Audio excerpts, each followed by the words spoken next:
Good morning, good afternoon, good evening, wherever you happen to be in the world. Welcome to tradertv.live. We are seeing North American stock futures back in positive territory once again this morning.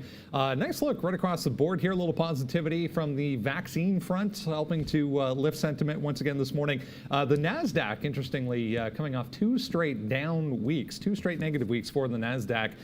We also have some COVID-19 related stocks helping to the upside this morning. Lots of earnings coming up this week. Big week of earnings. McDonald's, Pfizer, Alphabet, Apple, to name a few, all set to report this week. The S&P 500, now 128 of the 500 companies have reported, with 81% of those reported beating expectations to this point. Going to be watching some gold stocks this morning. Gold back at record high levels. It touched $1,943 early on this morning, has pulled in a little bit since then, but yeah, some of the gold mining group, gold miners, back to the upside as a result. We're also watching Moderna shares, mRNA, moving higher. News they have started their phase 3 trial now for their COVID-19 vaccine candidate. It is Monday, July 27th, 2020. TraderTV.live starts now.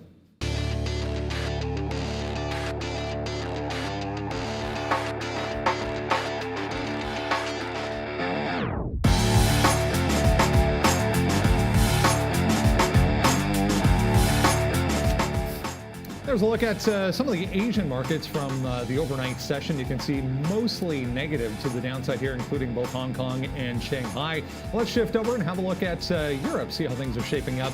Fairly muted numbers here as well outside of Spain. Big move to the downside for Spain this morning.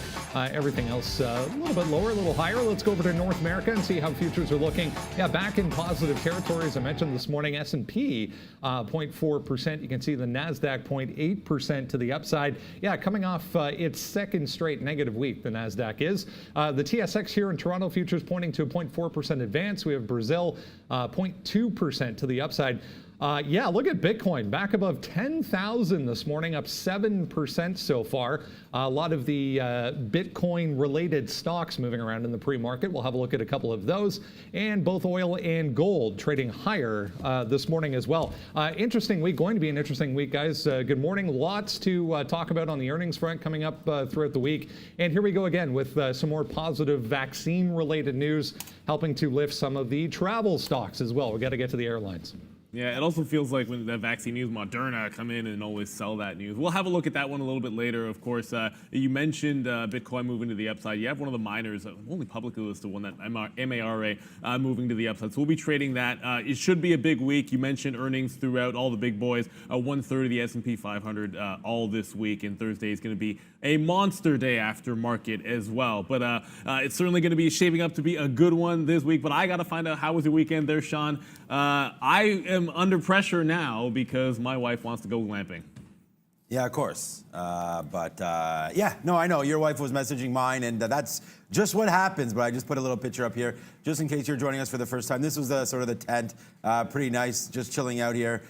Inside was even nicer, and then the view was even better. So if you want to, I keep posting it, but you can follow me on Twitter here or on Instagram and see that. There's a little funny thing. I want to try to get this on the show, but it's a new segment I got called Stock Goose. So you're going to see some geese running through here on my little view here. I was sipping some coffee. So if you want to see something pretty funny, we're going to do that. Maybe we can get that on the show for you. But no, exciting day. Oh, another thing. Oh, business related. Follow me here as well. I just dropped a little small little watch list of some of the names that I'll be watching to go with the big watch list that gets sent out every single day by the team. So definitely make sure you're checking that out on my Instagram. I actually flashed it there on Friday. So a big watch list there. We had intel right away on Friday as well. So yeah, no, it's going to be a good day, big day. Earnings week continues. Brendan, you highlighted a few big ones, and it should be fun today. Hasbro kicks it off, I guess. Yeah, Hasbro this morning out with earnings. We'll get to that one coming up here in a few minutes. Let's have a look at what else is coming up a little bit later in the show. Brand new educational video coming your way. All about SPACs, guys. They've been all the rage. There's another one to talk about today. What is a SPAC? We'll get into that in this video and tell you how we approach trading them. So another educational video coming your way about 11:50, 11:55. Valeria will have the link for you. Let's get over to the desk now and say good morning to her. Good morning and hello everyone. I wish you had a great weekend and welcome back. Guys, sign up to our daily free watch list at the link I'm sending on the chat and subscribe to this channel to receive notifications when we are back on air. And of course, please support and smash the like button. Let's get it started and back to Brandon. Yes, if you have not signed up for the watch list, make sure you do that. We will be getting into that watch list coming up in a second here. Let's first have a look at Day Trade the World numbers from Friday, the top 10 trader lists here at Day Trade the World.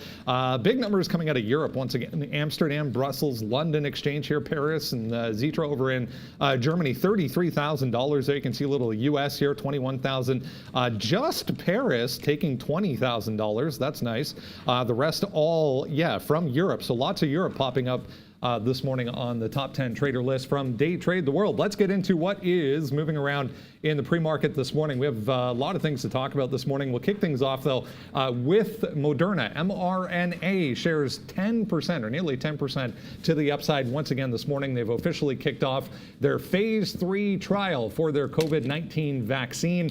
It is backed, obviously, by the U.S. government funding-wise, and will have 30,000 adults participating in this phase 3 trial, guys. Yeah, so I mean, some of this was known. Certainly, the size of the trial, that's exactly what it was already stated. But look, every single time you've seen gap ups in Moderna, it just feels like it gives you that little fade. It just sort of go back into the 20th here, and it was a monster shorting opportunity. I'm not thinking it's going to be anything like this. We're gapping up right into some actual, somewhat chop. I don't want to call it resistance, more like chop, 82.60-ish. Is a bit of an area, 82.70 I was looking at to the upside there. If I can fade into something a little bit tighter in here, maybe even into the pre-market highs, to get some kind of a pop at the open into that 82 range, maybe not all the way to that 82.70, roll back over. I'd like to be able to short that. That was a successful trade a couple of times for me. So that's what I'm going to be watching here on Moderna. Up 8%, but we've seen this party before. If you don't get that move right off the open, maybe you catch a little bit of a consolidation and then a takeout of the bottom at some point in the day. That's a couple of things I'm looking for. Not looking to go long today on this. I just see here that Google's keeping their employees home until summer 2021. So yeah, if you work for Google, get some comfy pajamas ready to rock and roll. Okay, Moderna right here, 79.50. Look, for me, this always happens. We have at least once or twice a week some Moderna news, and it's not. I've never really been able to take the big stick out for any of these levels, and I think it just kind of continues right here. Again, this is a 3-minute chart. There's nothing really. I mean, you want to take 80 long, fine, do it. You're going to run into some problems at 81. For me, it's nothing really. The results are going to come in October, so we'll just wait to see on that one. But Moderna for me it's exciting because it's almost 2.5 million shares, but nothing really on the watch for me today, actually. All right, guys, let's go back to last week a little bit here. We'll talk about Intel. Interesting story. Not a lot of movement in Intel. A little active in the pre-market, however, as far as trading is concerned. Interesting story. We talked about last week during the earnings. They announced that their 7-nanometer chips have been delayed until the end of 2021. They're now talking about possibly teaming up with Taiwan Semiconductor for 6-nanometer chips. So INTC and TSM both worth a look this morning. One kind of flat, as I mentioned, but Taiwan Semiconductor, guys, nicely higher so far. I didn't even write this one That's down. probably the bigger play. I mean, Intel, if you look at the pre-market here, very flat. But the good news, at least for Intel, is holding above this higher 50 level. It was gapping downside and still had that flush off the open right through that 50. Made a nice recovery and it's found some support down there. Let's look to defend that level. If you catch a 50 break, I think we make another move to the downside. But this might be a little bit of a base of operations for Intel this week. I would not be surprised if you saw mostly sideways action with all the big tech earnings and the rest that have to come throughout this week. And Intel, typically speaking, isn't always as volatile like you did see in the last couple of sessions. So watch for that 50 level as a nice little test. If it can hold it, I'll be looking for at least one of those little tiny scalp situations in front of a nice little round number. Otherwise, it breaks. I'm going to look to sell. I actually missed Taiwan Semi here, and that's a big one. Yeah, it's over $80 now. Wow, yeah, definitely like Taiwan Semi here. Obviously much more than Intel. I wrote down Intel 52, so we can look at that as well. But yeah, $80.50. Let's check this out on a daily chart. I believe this is like crazy. Yeah, this is a crazy move for Taiwan Semi. 68. I mean, they're just following AMD's footsteps here, all the way up to 80.50 right now. Okay, so Taiwan Semi now on look, guys.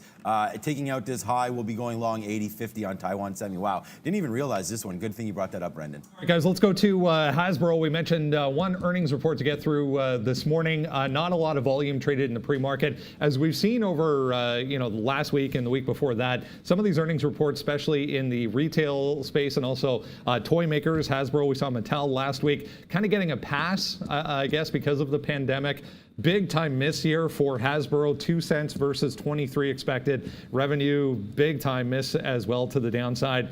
They have, though, seen positivity as far as momentum coming back in the right direction since things have started to reopen in the U.S. So big time miss for Hasbro this morning.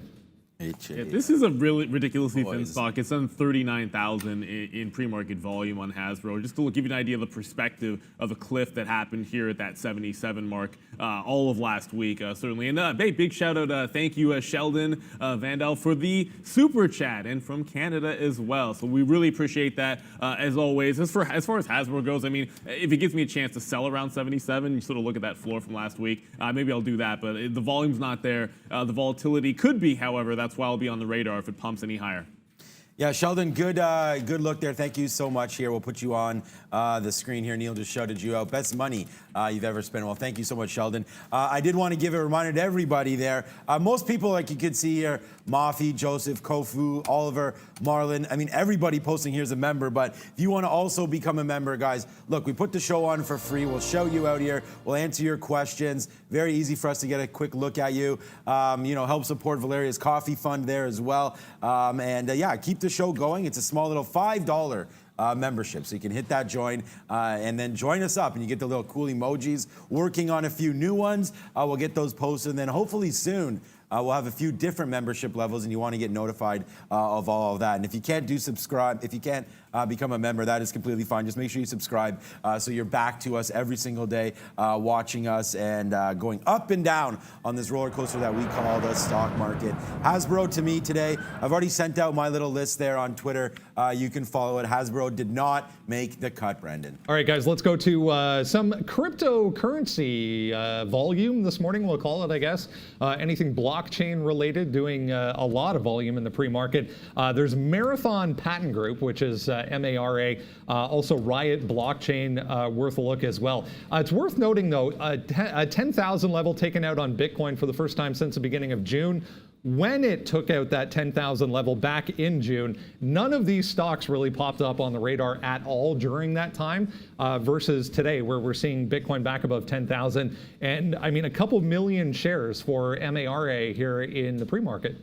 Yeah, it just crossed 3 million actually, bumping up past some of these I guess the levels on the daily chart, that 140 before sliding back in here. Obviously, it's found a little bit of support around the $1 range. So if you're looking for any retracement, you sort of have to limit your upside or downside potential, if you look at it that way, to about that 20 to 30% in terms of how far it can come back. That's what I'm essentially going to be looking for initially. You got a 150 break through the top, so that's relatively simple. But it does give you a rollover. I think I'm trying to get something in the 140 range if it does pull back. Like you said, not necessarily up the last time we had this move in Bitcoin, so this could be an opportunity for us to fade it in this 135, 140 range. I just feel like there's only about $1.15 that looks like it's going to be some support if it gets back down there. So you got to make your juice in that 20-cent range on the downside, or hopefully, if there is move, you can catch a break at 150.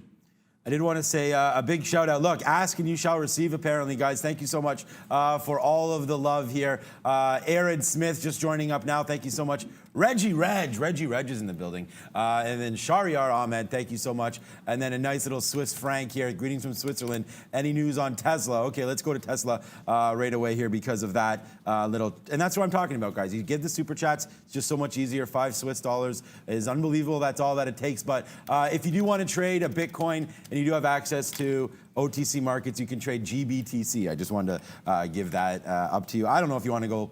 I mean, it's the volume's good on the pink sheets, but you got to be careful with liquidity. Okay, Tesla right here. All right, let's have a quick look. I did take a look at Tesla. I like the $1,400 bounce area there. The demise of this company is obviously greatly overdone here. I wouldn't worry at all about this. I dumped some. I mean, look, we are 1,700 early Friday, well, 1,680, actually almost 1,700 early Friday morning before falling off a cliff the whole day. Remember what I said? It was earnings season and that we were going to peg to probably 1,500, 1,400, something like that. Look what happened. We pegged right to 15.25. So options eligible traders there get their wish when it breaks through 1,500. So that's what happened. Now we're back up. You head to the downside now. And then I just want to go long. I mean, this little resistance level is 1480. So I would say, Victor, that if you can get above this 1480 level, which could happen, then I definitely like the long. If you're trying to play a little bit of a breakout, always I like the 50. So 1450 for a breakout. But if you're trying to put on a real position, I like this bottom of 1480. So I hope that helps there, Victor. All right, guys, let's, I was just looking at some headlines here when it comes to Tesla. Looks like there was actually some ratings changes. Deutsche Bank increasing Tesla's price target to basically where it is right now, 1,500. I was also downgraded at New Street Research to neutral from buy. Nothing else in the way of anything worth noting. I think, it looks like Goldman actually with a new price target as well. 1475 from Goldman on Tesla. I want to talk about Nikola as well while we're in the EV space. No significant news on Nikola. I did note in the pre-market that it was showing a lot of relative strength versus some of these other ones, including Tesla, for example. NIO also moving around in the pre-market, doing some volume once again. The only news last week on Nikola was they broke ground on that 1 million square foot production facility over in Arizona with a completion date somewhere in 2021. They're saying late 2021 before that thing's going to be done. So let's have a look at Nikola here, guys.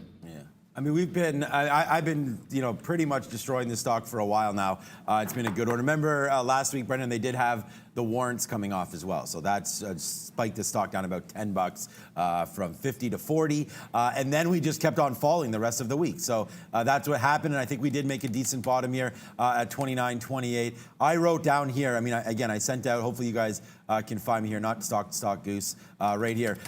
Some early levels here on Nikola. I like 32.50. So if you wanted to follow me on Twitter, you can do that to see that level. But Nikola right here, 32.50. This is kind of that bunched up area right here. You get above it, you got 33 in your sights. Look, I mean, it's a little ways away, but can Nikola move another 4, 5, 6%? I would say yes. And what I'm talking about with that little dump last week here is right here. This is what I mean, 52 down to 40 and change on the 17th, and then just continuing to fall. And look, I just think we might have found a base here. We'll see. It's trying to get upside. The bottom there, though, 29.25 or so. So if you don't like the Nikola long, at least you have an out breaking through 29, but you got to give yourself a little bit of room. Yeah, Nikola up 4%. NIO here only up just over 2.25. 1210 is being tested right now. You did have a high just shy of that on Friday, and then a couple of tests at that same level, which we're seeing right now off of the open. It's Chop City between that and 1250 towards that upside. Ideally, I think that would make it a better case in terms of a trading aspect. If we were to fail off the open, maybe give you an entry point around 12, give it to that high, and see if it can't take out the bottom. But much like Nikola, check that. It does feel like Neil's trying to make a bit of a bottom on this retracement here. So hard bounce off 1050, just made another bounce when you saw the selling on Friday. So it's an upside. I think you're basically scalping above this 1210 level into that 1250. Not necessarily a home run trade, but you probably want some on board if we take out that top at 1250. Yeah, it definitely looked like there was a little bit of support in the pre-market at 12 as well. 12, that kind of line in the sand or wall from Friday's session late in the afternoon. 12 was definitely resistance. They also said they're going to launch their new EC6 vehicle at an upcoming auto show coming up this year in China. Socket Mobile, guys, let's go to microcap world, why don't we? Sharply higher, all kinds of volume in the pre-market. It's turned over its float already, 4 million share float. They launched a new, much anticipated barcode scanning product. That was really the only headline when it comes to Socket Mobile, guys, SCKT. Yeah, I came in and saw this one, basically crossing its entire float in terms of volume. It's down on 20 million shares. That was like 4.7 when I was sitting down here. Look, it did 3 separate tests at the $4 level before having one solid rollover and now finally breaking it to the upside. It's one of those little pump situations. It's ridiculously small in terms of both market cap and in terms of float. That means if it does fail through 4, it's going to be an awesome selling opportunity, but just watch out. Now, we don't have any low case to be able to go short this one. I think you can scalp breaks. My initial read, of course, when I see that test at 4 over and over again, is if it doesn't take it out at the open, it's going to be a selling opportunity. And for me, that means we can't really do much of anything until we see some consolidation lower or breakout. So, I mean, that's going to give you 406. That's going to give you a look at 320 when it comes back in. Although the smaller these are, when they fall pretty hard. I don't love the long jumping in front of that sword when all the pumpers already made their money this morning. I did want to say a big shout out to Nick Gainey. Thank you so much for watching from Maryland. So we've had a few guest traders of the day coming through from Maryland. So thank you so much, Nick, for that. Probably also a member. So thank you so much, Nick, for that. Let us know if there's anything you need us to look at. We will do that for you. So I did get in now to Taiwan Semi, but I told you guys what we were going to do, and that was want to break through 80.50. So we have 80.67s right now. So we actually have the bid. We'll see right now. I mean, it's whatever. It went up 10 pennies. We're going to wait for another breakout. We're going to use 79.50 as the bottom, but we're in pretty light. I just wanted to give that update. We are now into Taiwan Semiconductors, and we'll just see what happens here. Similar to AMD, this is now at or near all-time highs. $82 here, at least the last 52 weeks. Not even close. So Taiwan Semi is what we're in right now. Spread 20 pennies, so we're not going to fret. That's why we're light. We're going to give it all the way back down here, 79.50. Just checking Walgreens here, guys. Just saw a headline saying their CEO will step down and be replaced. So WBA might be worth a look on that headline. Let's have a look at space. Guys, another gap to the upside today. 2 consecutive down days to end last week. We did hold above that 24 on Friday. If you remember, it kind of closed near the top end of the range on the day for Friday. But back to the upside here again today for space, guys. Yeah. I mean, look, this is why I do this little logo there, because we've been hitting it short and we were hitting it long. We were short on Friday and cashed in on that one. And then there's just a little bit of a bunch up level here, 25.30, 25.50. So the 25.50 seems like an easy breakout for me. We bounced around 25.50 all through in here. So watch out. I don't know if it's going to be a big one, but we'll wait to see here. 25.60, 25.70, some problems. That's where we had a problem breaking the other day early on in the morning. If you remember that, we had to let it fall back down, reload before getting longer on Thursday. And then Friday, the drop that we sort of thought was going to come anyways is right in here. And then now today we open up today at 25 and change. So space. Oh, the one thing we didn't look at yet, let's just quickly have a quick look at the imbalance locator now that we're on New York stocks. The only stock that we've talked about so far is NEO, which is right down here. Oh yeah, how about gold, guys? Wow, big banger there. Gold now, I know Brandon talked about this early, but breaking its all-time highs before fading back in. There's Taiwan Semi, what I have, NIO. So nothing on space here, but I do like a 25.50 break. The high is 25.55 or so. So yeah, something in there should be good. Oh wow, there goes Taiwan Semiconductors. A nice little 40-cent win to start the day here, but we're gonna hold on to this one. We have Taiwan Semiconductors early right now, 43 cents in the money. Let's hold it, but we're ripping Taiwan. Yeah, I just want to get to one name that a couple of you guys, and Marcus, one of our members here, asking about VXRT, and I've seen a couple of people asking about it on the chat there. So I'm going to get to it. It's coming down almost, like a 60-70% move from the actual top of this last week, that same move. 10 to this 8 even area. It's any guess where the bottom is going to be. It's somewhere in that $2 range. For me, I need to see it actually make a bit of a base before I'm going to be a buyer in VXRT. It might give you that opportunity right here, just looking at the pre-market action off of 10 1/4. If we bounce them here, you're looking at potential breakouts through like $10.80 or $11. Otherwise, I'm probably going to stay on the sell side of this, especially if it takes out $10, and then look for a base a little bit lower than that. But you can take a break of $10.80 on VXRT if you're game. Yeah, I like that one. Obviously, vaccine related. Anytime you get some sort of vaccine news, you're going to get all of those kind of moving as a group. DMY Technologies, guys. Let's. I mean, there's so many more here to get through. Airlines are moving today. It's worth mentioning. Obviously, vaccine related as well. There was a Raymond James upgrade on American Airlines. That one was doing a little bit of volume in the pre-market. Let's talk about DMY Technologies, the latest SPAC to take a step forward into the spotlight this morning. They're picking up Rush Street Interactive, an online gaming company. It's said to be worth approximately $1.78 billion when it comes public. So DMYT in New York, guys. Is there a trade here today? This is the thing, like, it might actually be an interesting sort of sell the news opportunity. I'm just looking at the volume's okay, but look at this very, very tight range. It's not very active in the pre-market, so you're getting a gap up and essentially hold right now, which gives you sort of two easy cracks at it. The first one would be to see if it just takes out 1250 and then grab a bit of a long, but I'm more interested in the sell the news opportunity at 1220 here on DMYT. And sometimes these do come back in and it might be a good long-term play, but you see it's already been making a strong move to the upside and now pulling back after the parabolic one. So it's probably going to be a 1220 look for me, at least on the sell side as a break trade. That being said, liquidity is not terrible, but it's not nearly as active as I would have expected given the space that they're in and how the rage of SPACs has been the case. And here we go, guys. Hopefully a good start here to the day here as Superman comes through. A nice little dollar win there on TSM. And if you're just joining us for the first time, guys, we do tweet it out, our plays, right? And so there we go. There's TSM. We take that long. I give it to you first free here on the show and then free again on Twitter. So there's the play. Let's see how high this wants to go up. We're obviously going to change our stop orders now.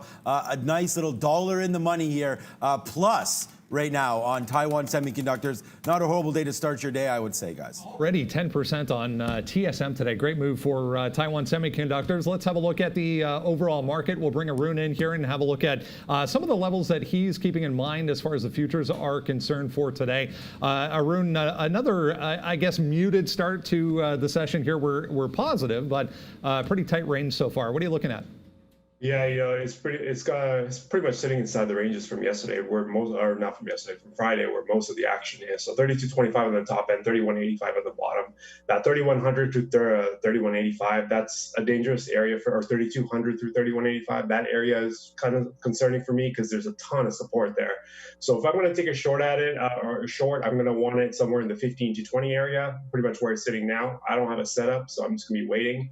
And if it breaks to 31.85, I think we would have a real chance of going down. But for now, there's not a whole lot to do, right? And that's kind of been the pattern for this market over the summer. Is like most of the action comes in after the open. Not a whole lot of trades pre-market. So here I am waiting again for another trade, either breakout, either direction, or maybe we can catch a trade in front of one of the levels. But for now, we got nothing to work with.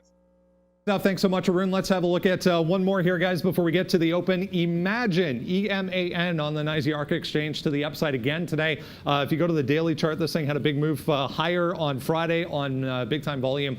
They got another government contract for some OLED screens to go in military vehicles. If you remember back at the beginning of June, we were talking about this very company picking up a contract from the DoD for the same thing. So this is in addition to that one from back in June.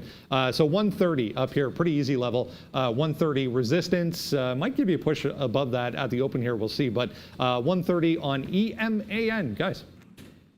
All right, yeah, guys, definitely going to be worth a look. Also, just keep in mind that socket making another push. I want to get to, with just 2 minutes left to go here, I do want to come back just quickly to MARA. I'm going to get into this one right around this price. We said 135, 140 is a range, 150 at the top. So we're going to have a look at that right here, right now. Watch out for Moderna. It is making a move to the upside. So this was the play that I was looking for, a nice little test of the high at the open, and then see if we can't catch a rollover trade either at the high of the day, 82.35, 82.50, somewhere in that range, or at the lower level, 81. Either of those prices rolls, we're going to jump into the short trade, but we just took MARA.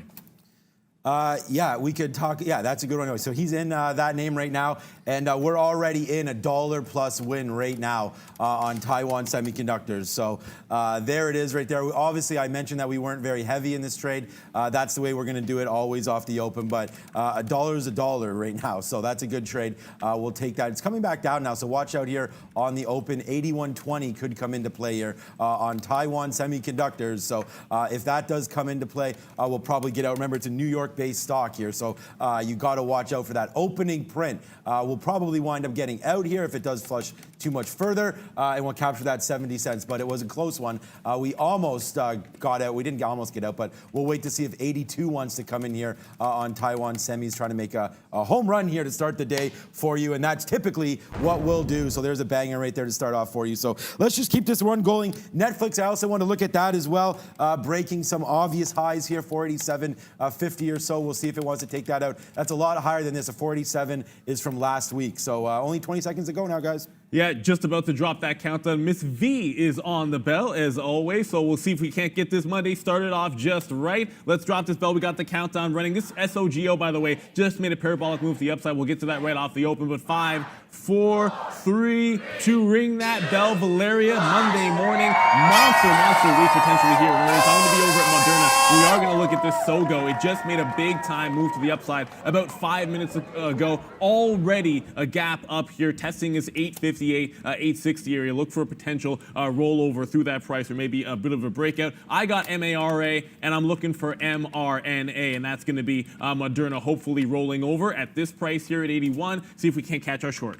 Okay, yeah, it looks like right now there is a few rollovers happening. We are waiting for Netflix to go through as well. We're waiting for Nikola, we're waiting for Space, and other than that, not much else. One thing that we didn't look at, though, was AMD. We could definitely look at that. $70. Wow, what up, Beep? SOGO, guys, SOGO, it's 10-cent holdings that has issued an offer to buy all of the issued and outstanding shares for $9 in cash. So all cash, SOGO, that is 10-cent holdings, trying to take out them, guys. All right, SOGO, that's good for you buyout traders. I guess Neil will have a look at that one. $70.50 here. The only thing we're in, we still got that Taiwan Semiconductors. We are waiting to see what does happen here, though. AMD falling back in. Look at these futures, guys. So any long is going to be a little bit in trouble here with the futures continuing to make that move to the south side right now. So let's watch out. I saw some news about DraftKings there. I didn't see news, but I saw that it was heading southbound. So DraftKings 37. I was going to say if 37 holds, we like it, but it does not hold. So DraftKings to the downside right now, guys. Sean, that RSI, that SPAC, they're a smaller company than DraftKings, but it's in the same space and some competition definitely there. MRNA, I'm going to go ahead and flush myself down a toilet if I had the key. Went to put a stop order in, and we accidentally covered. We talked about the rollover. I was fumbling with the keys there. We got the short at 80, and we accidentally got out right away. Couldn't even get back in. This was the trade that we were teeing up for you, so I hate when you have a winner that should have been much bigger, but we gave this retracement short every single time on Moderna. It's sell the news, sell the news, sell the news. I was tweeting it out this morning as well.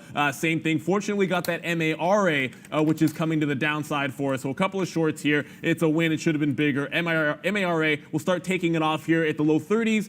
Next stop in front of the low at 125. And then I mentioned that this one, $1, the ultimate target. I'm not sure it gets all the way down there. Definite support at that price. Yeah, guys, that's why MRNA was not on my list there. It's how it trades, man. I mean, it's one of those crazy stocks that likes to go up and down and then kind of screw you a little bit there on some of that news. We're waiting for the bigger news coming in October for MRNA. Okay, TSM is the other position that we have on. It's now back into the money, 50 cents. That almost went against us there, but does not. So we'll wait for an 82. If we can get 82 out, guys, yeah, hells yeah, we'll take that profit. So right now we're waiting for MRNA to do something. I've been in and out of Bitcoin a little bit here. It's not doing anything, so that's not happening. AMD to the high side, really high side. Now 70 and change now. AMD is one of my good holders in my own account. So let's go back over here and look at it. Wow. Makes that bottom. We were wondering. We were looking at it right there. Now up to 70, 80 again. And there goes Taiwan back in the money $1, guys. So nice little trade. Nothing's hitting for me. Netflix to the top side. Everything's going down. I mean, everything's coming to the downside. I was looking for a pullback of Moderna. Maybe I catch something around 79, 79.50, but basically nothing. It tries to get back, like 50, 60 cents and then gets slammed back down. Lots and lots of weakness. So MARA is working for us to the southbound trade. VXRT, I did mention this one through $10. It's getting very, very close to that little bottom that we're looking for. It did just bounce off of it with a first test, 10 even on a dime before rolling back to the upside. So it's still a 10 even break for me. I'll go short if that happens. We mentioned 1080 to the upside. That will be a breakout. I'll probably fade it one time in front of 1080 and reverse from short to long at that price. Okay, here we go, guys. We are now into Virgin Galactic, breaking through 25.50 there.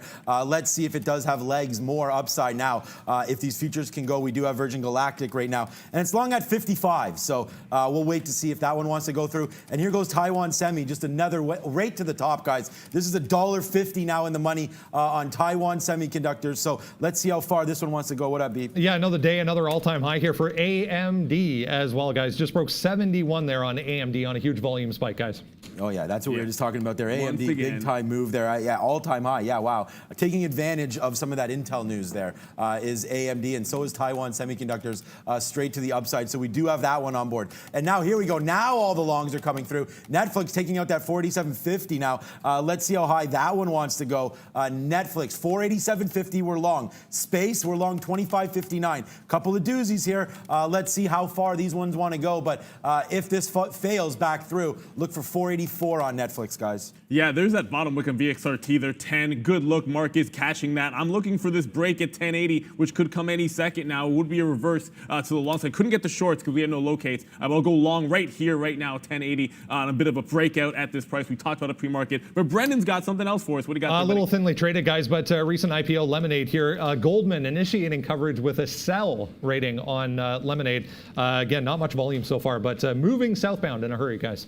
Well, we know what happens when you get the downgrade from the right company, Goldman Sachs. That's going to be under pressure. But I'm going to look to take some shares off in front of 11 on that VXR2. We got it to the long side. We got Mara to the short side. But Lemonade is something we have to watch out for. I just want to get back to Nikola very quickly here. It did make a big move off the open, but look at this hard retracement. 31 seems like it's a bit of a base. If it can make a secondary push to the upside, you got an obvious stop at 31 even to take a shot if you are so inclined. I did take some on VXRT out, just a quarter. I'm going to take the rest out if it breaks 11 on the way to 11.50. See if we can't catch a big win on that one. Okay, yeah, everything moving in the money right now. TSM, all big time move. Just breaks the high, so there we go. Big stick player right there coming through. Space, we're going to wait on that one. We did take some out there. 63, I was waiting at, 70 to take more out. That doesn't happen. So right now, Virgin Galactic, watch it breaking down through here, 24.90. We'll have to dump it. But right now, everything moving nicely for us. Netflix, like I told you, 42 and change will be the out downside. So if that doesn't come through, then we'll be in trouble. Not in trouble, but the futures need to get going for Netflix to work for us. So big time mover right there. Other than that, TSM bouncing off 82. Let's get out of some TSM just in case these futures don't go, guys. Yeah, and there goes that to the back to the downside, that VXRT bouncing off of $12. I want to make sure we can get some shorts in our good friend Lemonade because that's really under pressure right now. I'm going to look for this level here, about 10.50. That's where I'd like to pull the dip by. You take some scalp off this to the upside. Now we're looking for the pullback potential trade. That's going to be 10.50 to 10.60 for me on VXRT. Mara's still in the money for us. I'm reloading only at the 140 range, however, and then hanging on for the bigger short. Moderna, we'll get back to that one in a second, but right now all eyes on VXRT on this bounce. Yeah, VXRT, good little look there for sure, Neil. We're going to look at that one as we just continue to make some trades here. We are out, so that's a nice little win there. We'll put the hot dog sign up for you. Nice little win there on TSM. Out at 60, that's a smooth $1.03. It could have got higher upside here, 82.25. We waited for 82 to break before we did have an opinion on that. Give it to us, Bren. Another one that typically moves, guys, along with vaccine-related type news, GNCA. You remember last week this thing had a 4-day move to the upside, up to about $5. So we're holding above $5 now on decent volume for GNCA once again, guys. All right, okay, now it looks like we got some shorts in VXRT. Gonna look for that Lemonade as well, though, guys. That SOGO, of course, Brendan mentioned it's going to be an all-cash deal. It does feel like there's a bit of volatility to it, which I like. I'll be looking to fade the high, this 860 first time through. Anytime it doesn't want to trade near the price, usually that's a good sign for you to take that one out. If it's a break, usually that's going to turn around at that 9 even, guys. So VXRT, I did try the dip buy, and unfortunately, you can see it running away from my bid. That's what happens if you try to catch it on the way back up instead of on the way down. A lot of times that's going to run into a bit of a problem there. So that's what happens to me. Runs away from my order, and we'll have to see if we can't get some more shares out in front of 11. Stick to the plan, but MARA. Not the owners of the New York Giants, but the crypto play. We talked about the sell side trade. We talked about reloading in the 40s. It doesn't give it to me, but that's okay. We'll get that little 10% winner right here, right now, when it breaks 128. Working all the way down to 125. Line them up, knock them down, but keep in mind, I did mention I don't anticipate getting much more than 105 to the teens is probably the maximum trade you're catching here. So you should be very happy if this goes on like it gives you a 20-25 cent win. We've already taken 10 off of it. Let's see if we can't get more. What up, B? Some cannabis names, guys, moving around here. Just checking on Afria. It looks like Cantor Fitzgerald with an upgrade on Afria. 5.5% here. Just took out these recent highs. So we're back above this kind of 530 area if you're looking at the U.S. listed shares for Afria, guys. Okay, some marijuana names there popping, so that's nice to see. Okay, space is not popping, so we did average into that one. We got some out there, but we still have most of the trade. It's going to come out if it gets below here, 24.90. Kind of a simple one here. Last week we hit it really well, and I said, let's not trade this thing unless there's news. Today there wasn't really news, and we did step in, so we did violate a little bit of our rules, but that's okay. We do have an outside target. We know how much this thing can move, so let's not get too worried about it. But right now it is a little 20-30 cents away from getting out of 2/3 of this position for a loser. So we never like to have losers on here, but sometimes it does happen. Our Netflix trade as well, that's $2 out. I'm debating averaging in right now. I'm just very, very weary right now of some of these futures in what they're doing. Where we could break that 3,200, in which case everyone's going to sell their tech positions, right? You know what's interesting for me, Sean, is I came in sort of thinking, hey man, we might get some sideways action today with the big boy earnings coming later on in the week. So I don't want to read too much into the sell-off, and I'm trying not to force anything. I do like, Goldman Sachs with a downgrade. I do like this lemonade at some point for a bit of a rollover short, but I'm looking at the pre-market low here at 74. I think if you take this short right here, right now, you're giving it all the way to 77. Don't love that. If it actually gives you something closer to 74.5, 75, I think you risk that for $2, give you that low breakdown potential of 72. So I might start something small with a tight stop in front of 74, only give that about $1.50. And then if it works higher and I get stopped out on that trade, look for a bigger opportunity in front of 77. But I want to take at least 2 shots to sell on lemonade. Nothing against their model here and their plan, but you catch a downgrade, overheated IPO, the valuation a little bit crazy. Let's see if we can't take a shot here on lemonade. If it breaks 72, a little bit of a floodgates could start opening up to the downside. Brennan, what do you got? Yeah, here we go with some gold names, guys. Kirkland Lake here, KL in New York, all-time highs this morning. We mentioned all-time highs for the price of gold, so 5.8% straight to the upside from $50 up to 51 off the open there for KL, guys. And VXRT, thank you very much. I always say this, if I catch a winner coming out of Brandon, we go yeehaw. There is the break on VXRT through $11. Of course, we caught the breakout trade. We gave 1080 as the price. The only short I wanted was if it actually broke this 10 even. Didn't do that. Bottom was right there. You give support. I'm glad some people had that bottom, but I'm taking this one out here. Some of it in front of this 11 quarter. Ultimate target, of course, is going to be 11.50. If I can catch what'll be like a 70-cent win maximum on this $10 stock right off the open, I'll go ahead and be happy with it. I think this structure of trade, you've missed out on 80 cents on the move when it's a bounce off 10, but my breakout was through 1080, so we're going to make sure we take advantage of it here. Lemonade dipped into our first short at 74.14. I'll add to it, but I'm giving this one about 75, 75.50. Okay, guys, yeah, the chicken duck. What up, member? Yeah, that's a cool one. We'll hit the chicken dinner winner for you very, very soon, hopefully. But right now, chicken duck, welcome. What up, my friend? We'll get some money for you very, very soon. Okay, Netflix is coming back. Space is coming back. The 2 longs, we held them. So let's wait to see. We didn't average in enough down here, but we are going to wait to see if space can take off. Netflix kept trying to go there. A little disappointed that it didn't off that bump. So right now, a little bit concerned about this Netflix trade here, guys. May have to dump this one coming through 483 or so, but right now we're still waiting for some upside. I'm trying to average in on Netflix right now as well. So space and Netflix, the only 2 longs that I have. What else do we write down? We're waiting for Nikola to break through 32 and change. Come on, NQ. Here it is, 31.82. So Nikola could come in any moment now, up 6.69. We do have a video coming through on SPACs. So let's see. It's a New York SPAQ was another one. This is going to be the Fisker SPAC. So we're waiting waiting to see if that does anything. But right now it looks like Nikola, Space, we're waiting for Space to get going here. Just got to get up into this area once again, into the 50s. We're long 52 still. So we'll have to wait to see. We did dump some for 60s, but here comes Space back to the upside. And there goes Lemonade with the rollover. We talked about the initial position, a smaller one testing the first level. I did like the second level a little bit better in Lemonade, and a buyer here at 73. So look, if I can go ahead and take $1 off this trade without getting the position that I actually liked, running right back into a buyer here at the 73 that I did see on level 2, I'm going to go ahead and take that one off, guys. So it is what it is. It's essentially structurally wise close to a flawless trade. I'll take $1 really, really easy in this market when it's going to be sideways action. But that's not the best trade we got on here. It's going to be that VXRT. And shout out to anyone that caught that bottom. Not a bad trade here, that 1080 break. We're going to catch a 50-cent win on most of this here in front of that 1150. Hopefully we can get a little bit better than that on the last little bit. It's time to go to Brendan. What do you have for us there, buddy? That Socket, guys, Socket Mobile did fail there up at 4 off the open, so a really nice move back down below 350. Man, I wish we had locates on this. I really like this one now to the downside for SCKT, guys. Look, man, how many times have we seen these? It's like they do the entire float by like 7:30 in the morning, and not that there wasn't news on this one. There was a little bit of news. You see the volume start to pick up, and then it takes multiple attempts at an even dollar level, and then you look at the open. That's an obvious rollover. I'd have been all over it if we could, but we can't. And like I said, I don't love it.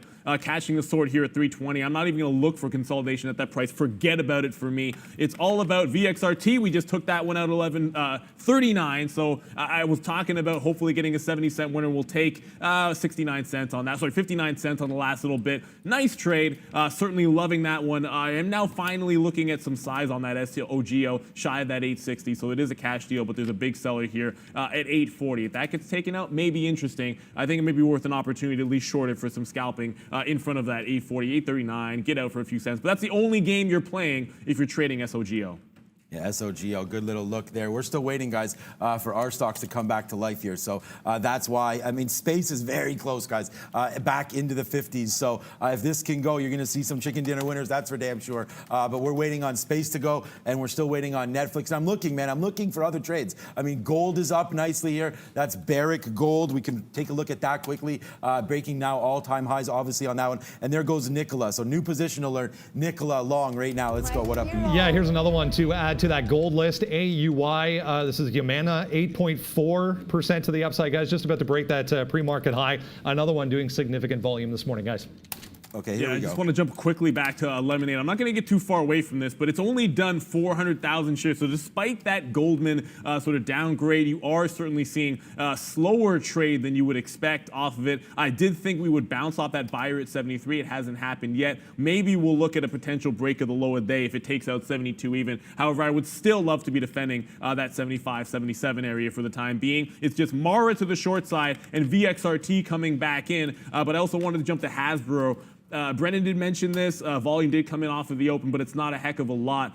It's under a lot of pressure here, though. Big time selling off of the open. Watch out if we ever break. We'll consolidate first, then break this 71 even. But it hasn't done a million shares. So lower than normal volume on some of these names, especially post-earnings here. Hasbro, the only big name that was on the wire for earnings. Okay, guys, Nikola's starting to ramp up right now. Long 29s, out some in the 40s here. We'll continue to see how high this can go. We're sitting, I mean, there's a 50 level right here that we love.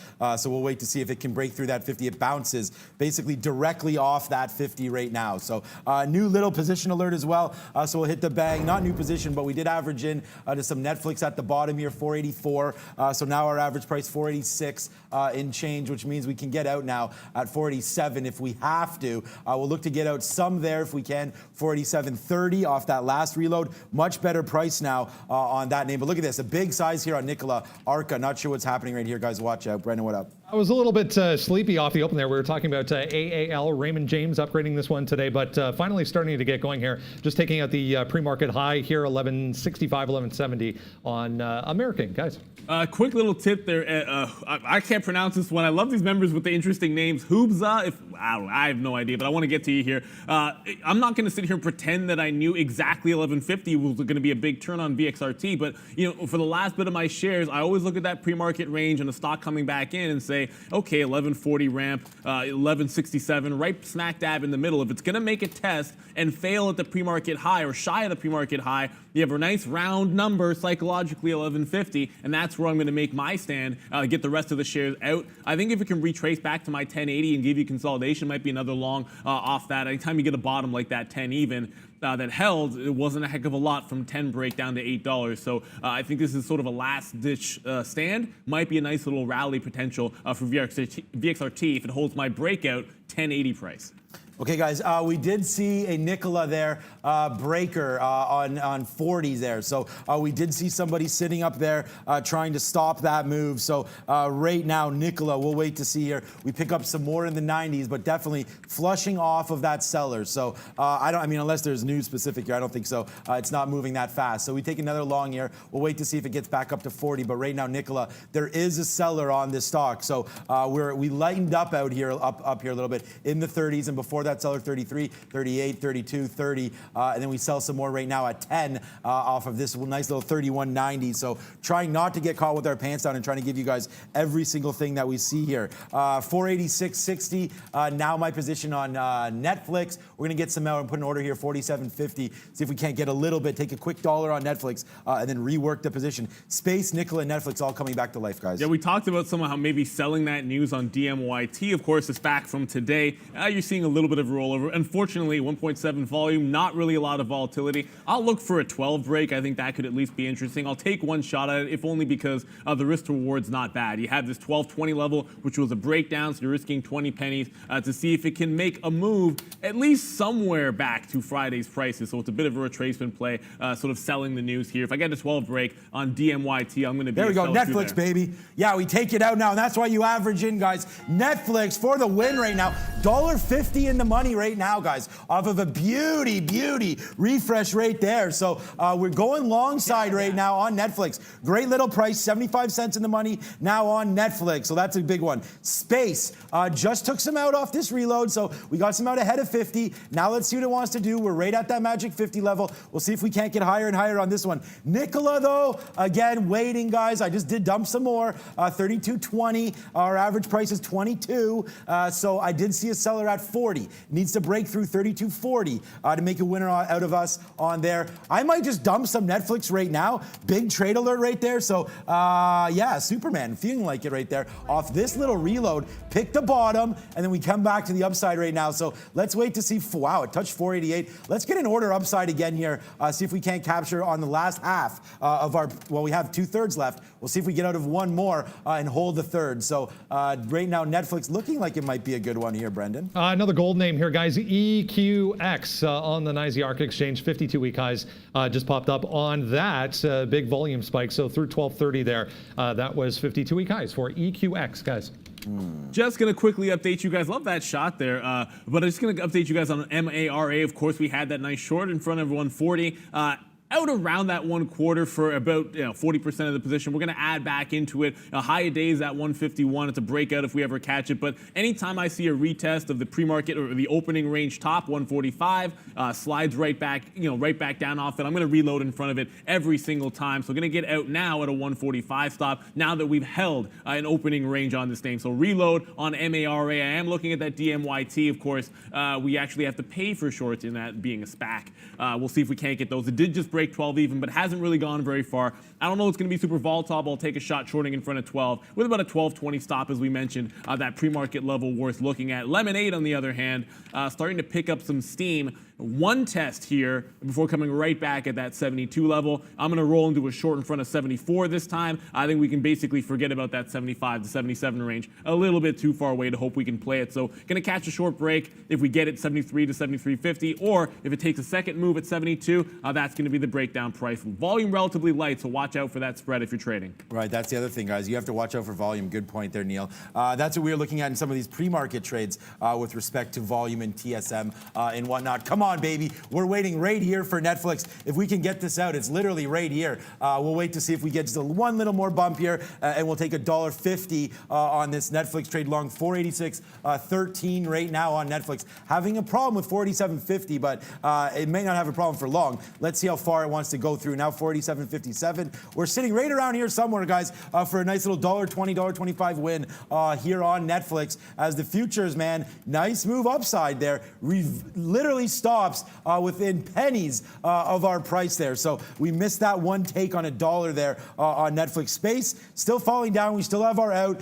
We did get some more out up here. It's going to be a loser if it does break down to 24.90. Looks like that's probably the case here today. Some of these names just not wanting to go. It tried up there at 50. That's why we got out some 47s. Wish we would have taken 57s, but here it comes. Space to the downside. So not the market be fallen, but right now space be fallen. And if you're long a name that's not going, guys, you're better off dumping it before the futures turn around. Yeah, and speaking of dumping it before the futures turn around, I'm going to sit here and look at this mRNA. I mean, unbelievable. How many times we're going to stare it in the face, and it's like, at least most of the time we'll get that, $2, $3 move off the open. This time, what a bungle. And you look at this, 76 even retracement. You get a $4 move in mRNA. I'm not going to go long, like I said, but if it does want to start to come back here, I'll look at one try in front of 79 to try another little short trade. Then you might start thinking about some scalping trades. DMYT. We're going to see if we can get this one at 12. I'm not going to sit here chasing it when it's not ridiculously volatile, so I'll pick my price and pick my poison in front of 12.20. There's our shot. We just got into some shares there. I want to get to that socket. I know some of you guys are watching this. It does feel like there's going to be an opportunity for anybody that's going to be a seller sort of through a 320 break to the downside. However, we don't have shorts, so I will not be going short at that price, even though I certainly would be 100 times out of 100 if we catch a break. The long break, if you are interested in it, just so happens to be 420, so watch out for that to the upside. If you do like this, 415 is the high, 420 is the price I'll be looking to take, or those quarters. Reloaded on MARA. VXRT, I was looking for some consolidation to try another long.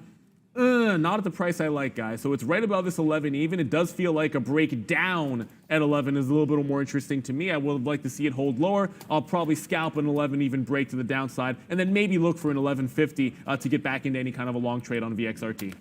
Yeah, VXRT, good look. Haven't looked at that one yet myself. Just got some more space. We're going to look at DraftKings breaking through this high, 38 and change off that little drop down to 36.50. I did see that being highlighted in our chat. So not sure why DraftKings did head southbound there. But we're going to look at it, man. We're just going to keep going on that one and see if DraftKings wants to come through. If you did, guys, want to hit me up at all, we're near 5,400 or so followers here. Stock Goose is going to be something that we'll talk about later on. We're going to see which goose won the race here. I think it was one of these ones. I think it was AMD, which right there. We'll talk about that one. If you want to see something funny, check out Stock Goose as well on my Twitter page. But right now, it sucks because we're still in these same positions here. Nikola, we take that long. Should have got more long down here. I don't even have an out for this stock. We saw a huge seller up here at 32.50 and then started dumping our longs. But we do believe in the long. Should have got more. We did get more down here, 31.90. It drops as far as 65. We don't do anything about it. And our Netflix bounces literally off of our price. 487.65 we were waiting at, and it got to 62. So we'll wait to see. We'll maybe adjust our order up there. But right now, Netflix long, space long. Take another long down there. Nice average price. That's coming back upside. And then Nikola long. So only 3 longs as the market continues to rip, man. Taiwan Semis, not Tyson Foods. Taiwan Semis was a big dollar win, $1 and change on that one, upside, and now it looks like we got out at almost a perfect price. 82 would have been better, but we'll take 81.65 there. Now we're bouncing around, and things coming back now. Let's go, Virgin Galactic. You can do it, man. There's a big seller here as well. I'm reloaded, but it's the coffee. Thank you very much, Valerio. You're going to get a second wind off of that. I was looking at Under Armour. There it goes. We didn't mention this one in the pre-market. I know some negative news with regards to a bit of an accounting, not a huge scandal here, but it had traded down in the pre-market on very, very light volume. Now retesting this chop area, 1090 to about 1105, 1120 or so. And then this 1125 top from Friday, I think can be a nice little rollover point. The fact that it tested the pre-market top, very similar to VXRT and started to roll over. I'm going to give it a shot here. Just started at 1088. with an 11 area stop. I think I did tweet out a response to somebody that was asking on Twitter what I thought about this name, and I thought I'd roll it over if we got up to that pre-market high. That's exactly where we are on Under Armour. I trade UAA, does better volume than UA. MARA did take out that 145, so next stop for me will be 152 as a breakout high. But VXRT just broke 11, so we're now short that name. Okay, yeah, everything moving for us now nicely in the money finally. Netflix, Space, and Nikola will look to get some more spiciness here, though, as well. Looking for some AMD love here, if we can get some of that. 69 and change just broke through. Watch out for the 70-50 level. Should be a good one coming through now on whatever this stock is here, AMD. Busy doing a bunch of other things, though, guys. As you can see, Netflix, bad decision up there. We should have got out at the top side. Look at these futures continuing to run. Normally, that means spiciness for Netflix, but not today, as it seems like they're taking out a lot of these levels here to the downside on Netflix. 483 continues to be our out. We still are waiting for Nikola to come back. That's nice. It's coming back, though. 30, yeah, we're slaying this dragon that is VXRT, guys. Just an 11 break we talked about here. Didn't give you the consolidation where I would have liked it personally. But we talked about a rollover break at 11. I got 93, so a bit of slippage we had to deal with. I took some out in front of VWAP here for a quick 15-cent scalp. Look to see if we can get the rest. Now, this is down around that pullback bounce level here if you're looking at 1065. So I'll certainly be happy to take that quarter out for at least half the position. I don't want to give it too much past 11:10 here. So we'll work this short rather quickly. DMYT, we still have that one basically flat, but 5 cent spread and a $12 stock. Man, that's gotten sleepy very quickly. You never really know about those SPACs and how volatile they'll be. Under Armour, we just got that 88 short. We're giving it only to 11 even, see if it can't pull back in after a bit of a bounce to the upside. But if I got to reload in my coffee and it hits 10 o'clock, that means Brennan's going to be at the big screen. It's time for Happening Now.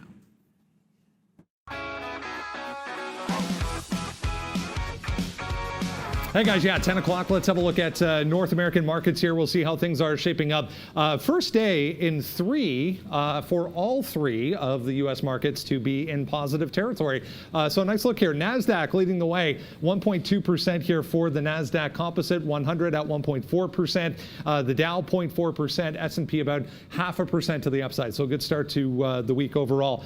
Small caps to the downside today. The Russell 0.07% into negative territory. Here in Toronto, TSX all about gold stocks. I'll show you a couple here in a second, but TSX to the upside, 0.6% down in Brazil, 0.8% for the BOVESPA. Here's Kirkland Lake. We showed you the U.S.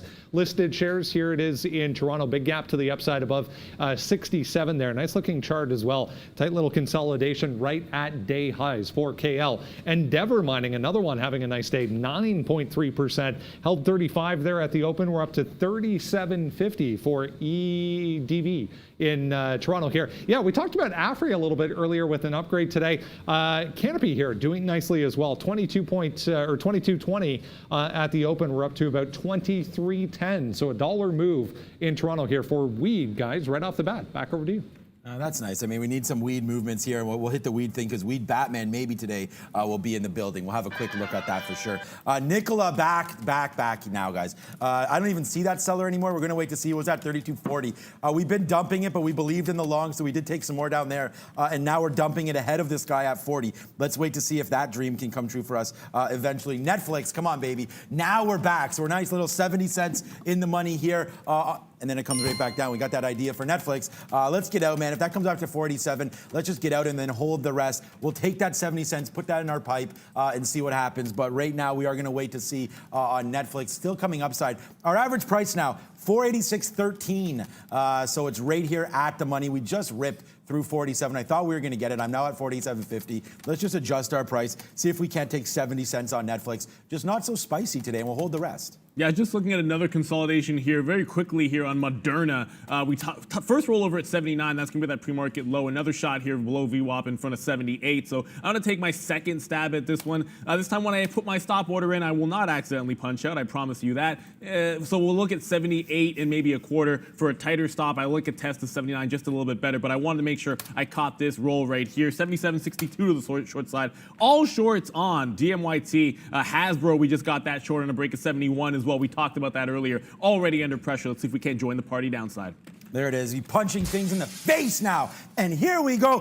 Finally, it's what everybody's been waiting for all day long. And you're going to get it right now because it's a chicken dinner winner for Nicola. So Nicola now moving upside. That's a banger. Netflix. Kaboom! We just take that 70 cents out as well. Now we'll just continue, man. We've been on these 4 or 5 positions all day. And here goes Netflix back to the upside. Beautiful reload. It's a profitable stock off this reload. So we'll continue to take that one now. Netflix, banger to the upside. Nicola, what a big trade. That was raining down the money. We were nervous about this one initially, but now Nicola going back to the upside. Man, we're getting locked and loaded and ready to throw down, guys. Throw down in August. It's going to be a big August.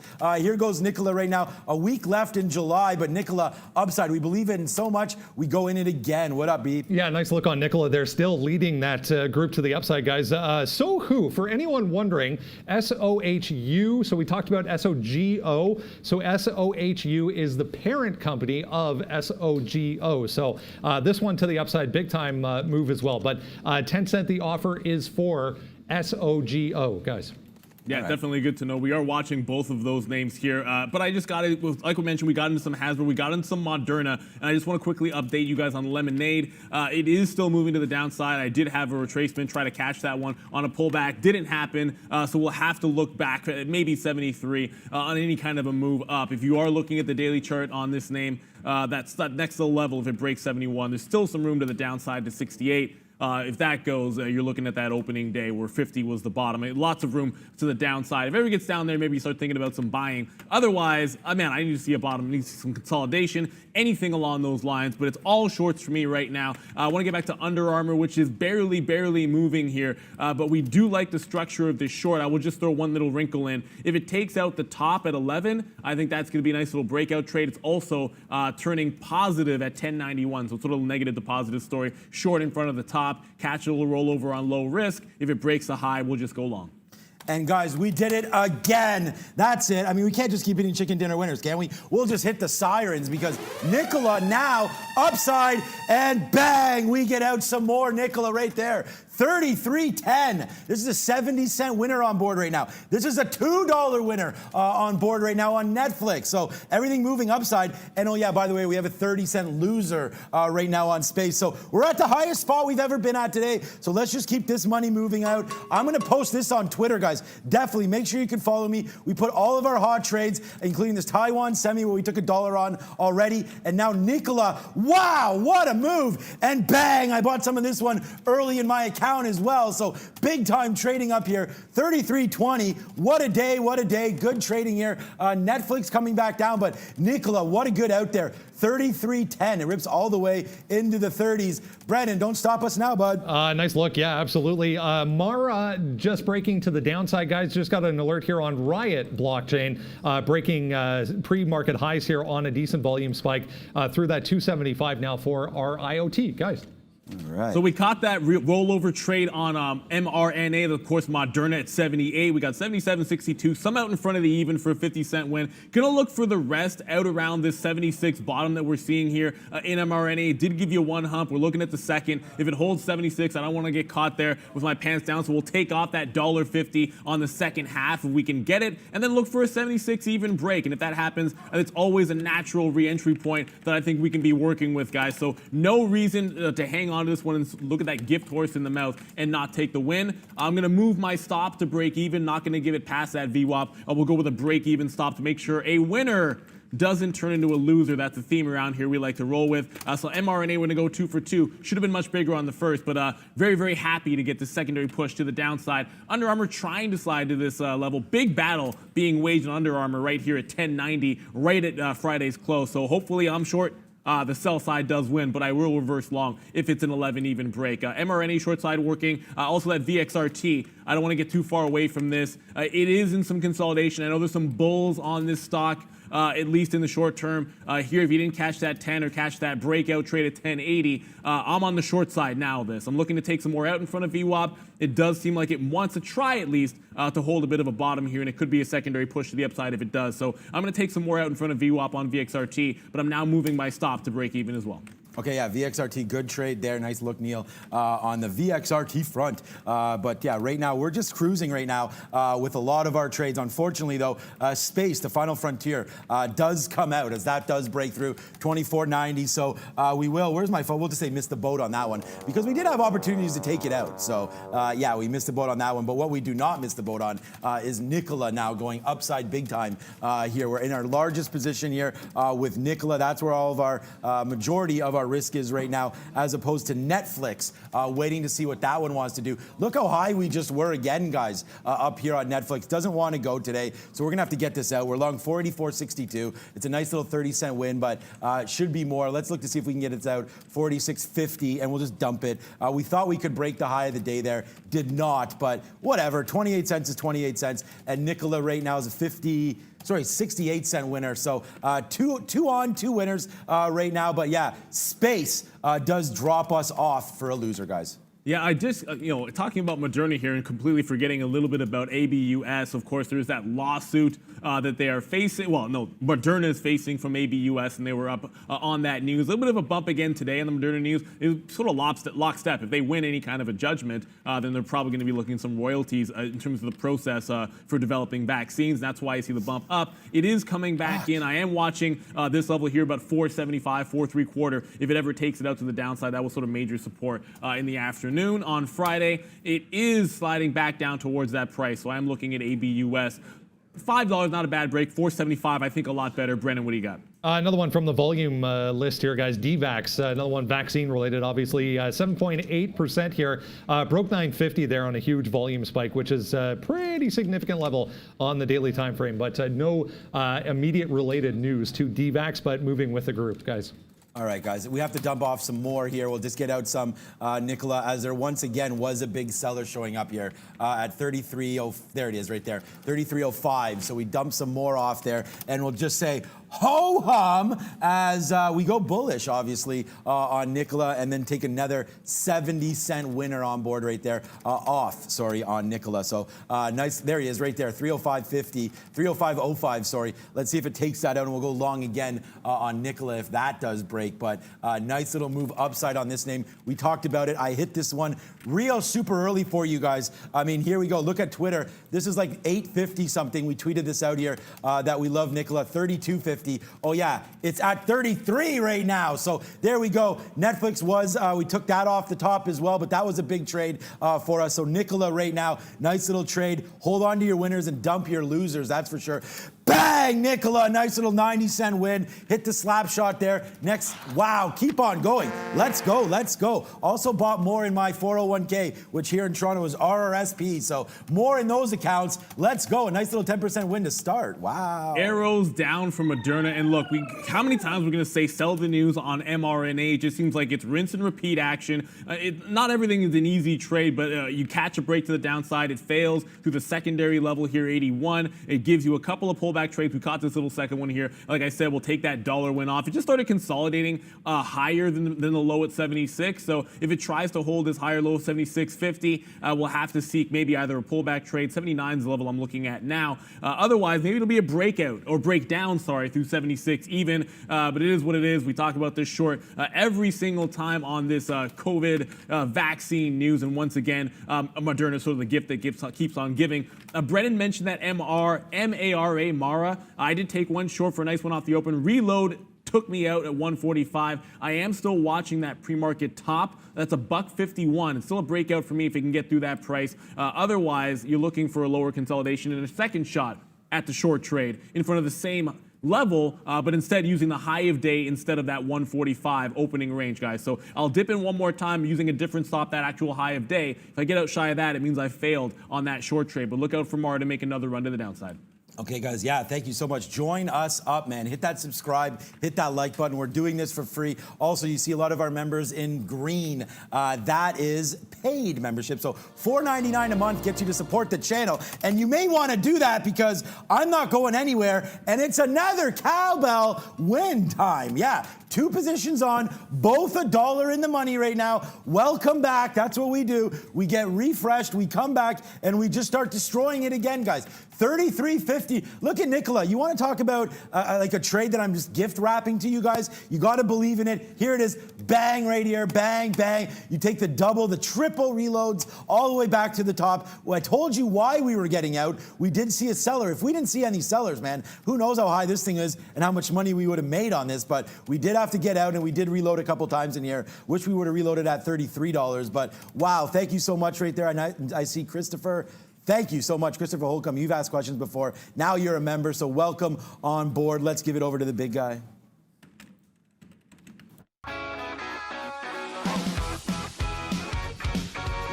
Hey guys, yeah, let's give you a couple more symbols to have a look at so far today. Upgrades on this side, downgrades over there. Notice this one in the pre-market. Biogen really wasn't doing a heck of a lot. Yeah, back to the downside, 0.4% with an upgrade. Schlumberger down there, Pulp Group and Coherent. All in negative territory, even with upgrades today. First Solar, I want to talk about in negative territory today. We'll shift over and have a look at Biogen first, gapping to the upside, but this really wasn't impressive in the pre-market. Not a lot of volume for BIIB, still higher on the day. This one to the downside, FSLR, again, not a heck of a lot of volume here, but tight consolidation, 61 down to 60, gapping down from Friday's levels. Guys, back over to you. Thank you, Brennan. VXRT, we gave you the plan, we gave you the setup, and we're going to slap shot it off. We're getting close, I think, to some hockey. Baseball, of course, has already started. But again, out at VWAP on this retracement. My stop is still going to be relatively at break even, $11 even. We did take that short when it broke 11. We're getting out in front of VWAP. I just want to give you a perspective on how much this can move. If it holds here, this sort of 1080, which is our original breakout long price, through this 11, I think we have a nice shot at an 11 break up and then maybe another test at 11.50. So we'll reverse to the long side trade if we get 11. Otherwise, we're looking to see if we can't get out at that dip price, 10.65, and then a further breakdown. There was some chop at 10.50 to 10.60. I think that would be its own level there. So watching out on VXRT. For the time being, it does feel like to me the 11 break to the upside could come first. But a win is a win. We got to win long. We got to win short. I kind of got the feeling that this DMYT was going to be a bit of a sell the news type of play on the SPAC. I didn't think it would be this slow of a trade, but we got that 12 even short. You know, we get some out here at 95 and at 90, and we still hold on to 60% of it. If it wants to roll further, I'll probably take the rest out in front of 11.50. Just not doing a tremendous amount of volume, but a win's a win. We gave this level. I think we can give the rest to that 12.20, give it a little bit of a bigger stop, and see if we can't get the move to 11.50 on DMYT. Just not sure that it's going to be a big-time fast mover. That being said, you roll in some Lemonade and Moderna that move fast. You just roll over into some VXRT, which is mid-range. And then DMYT wants to be sleepy. I'll take the win all day. Yeah, exactly. And that's the thing, guys. You got to analyze the different stocks. We're trading many different names here, to say the least. So keep your eyes posted. We just did get flushed there on Netflix. So loser alert on that one, guys. Netflix flushed out of that trade. So it did come back to the downside, and we stayed disciplined there and get out. We said if it was breaks 43. It's back to a flat trade right now, but we can't worry about that. Back downside. So 43 flushes us down the toilet there on Netflix. So we'll hit arrow down. Hopefully you guys had it with us early, especially this one, because we were able to get out. But look at this, 1, 2, 3, 4, 5. Like, how many tops do I have to see before we get out? But obviously not enough, as it just continues to move to the upside there. So bad trade right there on Netflix, but we saw it too many times. Should have been a little more disciplined there. Follow my own rules there and get out. So right now, Netflix looking like it wants to still head to the downside. I do want to see about a 483 break one more time. If that does come in, we will get out of that one. So right now, yeah, everything moving, man. Nicola's $1.30 now in the money. Nicola at day's high, so that's why we're not too stressed out about some of these losers today. Nicola, the triple reload, right now to the upside, up 12 and a bit percent. No real news, I guess, just beat down last week. So the Nicola story continues, guys. Yeah, I do have a losing trade on, guys, and we took it on and then immediately out on Hasbro. So we'll go WTF on this play. I wanted to be a short seller inside of this range.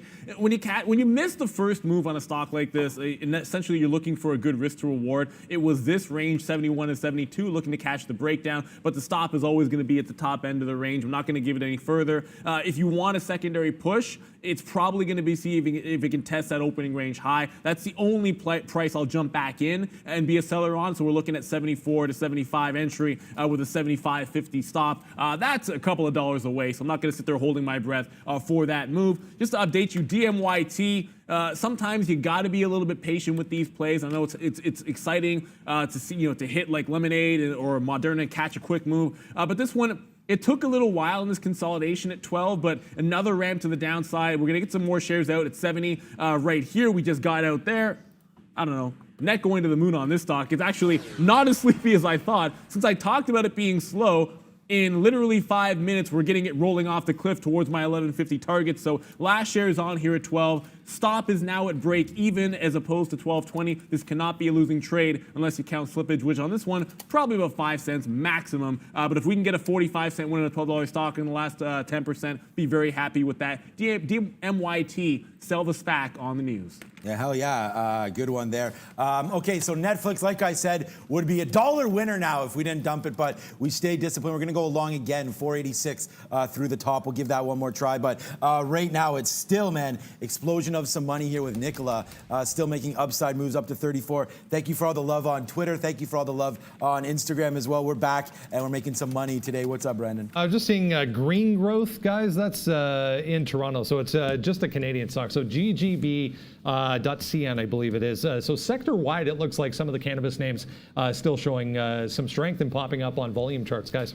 Okay, yeah, we know that GG group there, Green Growth Group, but wow, I mean, I got to go over to some of these names because Brendan keeps coming back to them. Okay, Canopy right now, like I said, we will see if we can't get some action looking at some of these names here coming through. 1720 up 4 and a bit percent, 1723 to the upside now on CGC. ACB as well, another name here. This has been like reverse split, so this is like $1 stock right here. Upside $10 though. Up another 2%, so they're looking okay. We'll see if we can't dig down a little bit deeper into some of these names before we find out where the trade is. But right now, I like CGC better than ACB. Yeah, and I'm going to start thinking about this Lemonade again. We talked about being patient. You caught the first move, and we didn't get as big of a trade as we would have liked off that consolidation at 73. Now it's making another ramp up. 74.50 would be the out on any short I take the second time through. I'm looking for it to at least test 74 to be able to get in, risk 50 to $1 to see if we can't catch a bigger move on that one. I don't have any long trades on right now, and I'm looking, of course, there for a short in Lemonade. I just want to jump back to Intel, which I was looking at 50 level even as a bit of a break potential. It's now coming back down towards that price. Just sort of worth looking at that afternoon on Friday, holding 50 and a quarter in front of that 50, and then ultimately, off the open, it got all the way down to 49.50. So if you like 50 quarter, I might take a first shot there. Scalp it to 50. If 50 breaks, add to that position. 49.50 would be the ultimate target. But Intel, despite the market coming up, falling under some pressure once again, and you saw how bad it was for Intel post earnings late last week. Let's see if we can pile on at a 50-25 break. Yeah, we're just keep on celebrating this Nikola win now. Yeah, I see you guys. I see you guys in the chat here, and thank you for that call. And I mean. Thank you for the nice words, and thank you for taking the call with us as well. Nicola all the way up. Man, that was $2 in the money there. I think that's probably enough. If we can get to 34 in change, we should take that out. Up 13 and a bit percent, guys. You do not want to get too greedy here with some of these names. Let's start to take some off.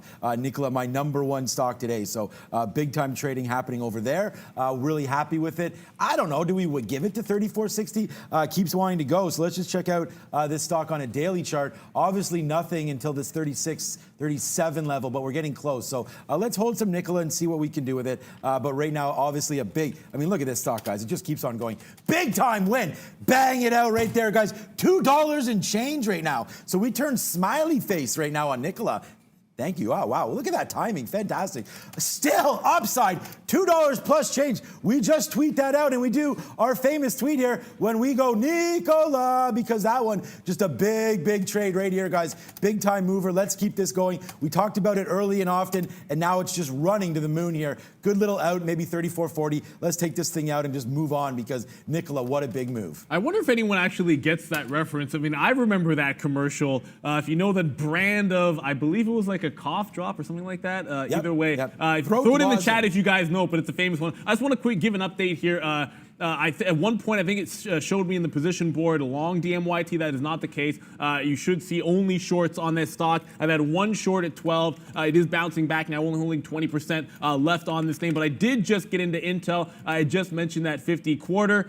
This will be a scalp trade into 50 even, and then a sort of taking out of 50. We'll probably get back into position on Intel. It's just one of those things we want to, I don't know, beat up on this name. We talked about a 50 break. I think it's still going to be in play for me, but I wanted to catch that 50.25. You saw support there Friday afternoon, and then a little bit of a bottom that just got put in at the same price. So I'll be short again if 50 does break, and 49.50 would be the target there. Just wanted to dip my toes in one time. VXRT still holding that range, but it just broke down at 1080. We still got that 93 short, 15 cents. I'm not looking for that small of a win on the last third of that position, looking for a test of 1050 or so.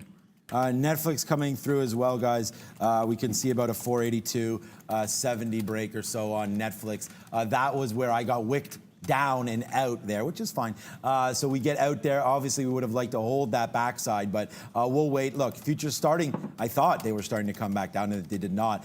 There it is. We are now out. Nicola gets us out there at 30, so that is a $1.90 win right there on Nicola. So the largest one for me today on Nicola right there. We'll put it out and we'll go swish on that. So Nicola out now. We may investigate this a little more. It's just when these stocks are a little overheated like that, we don't need to keep pressing our luck, which I saw that show last night. That's like a lottery, that press your luck. You just keep winning and winning and winning there on ABC or whatever the hell it was. Nicola straight to the upside, 34.70 now, making that move, and we'll just keep looking. There goes, I keep calling it Tyson Foods, but it's Taiwan Semiconductors looking to break out of this channel. That's kind of a move that we like. Obviously, on some of that negative Intel news, this one and AMD. Come on, AMD. AMD also moving to the upside. That's a NASDAQ stock, so let's put that back. 68. Okay, a little falling down. Let's do a little bit of work on some of these names, but for now, let's throw it over to Brendan for small cap recap.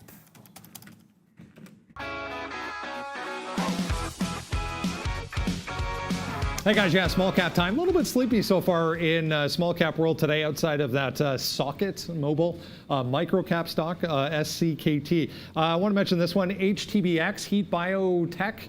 From last week, big mover last week. You can see on the daily chart, we had this huge run up. 1, 2, kind of 3 days to the downside to end last week. So volume an issue here. We are already kind of drying up as far as volume is concerned, but 280, the top in the pre-market.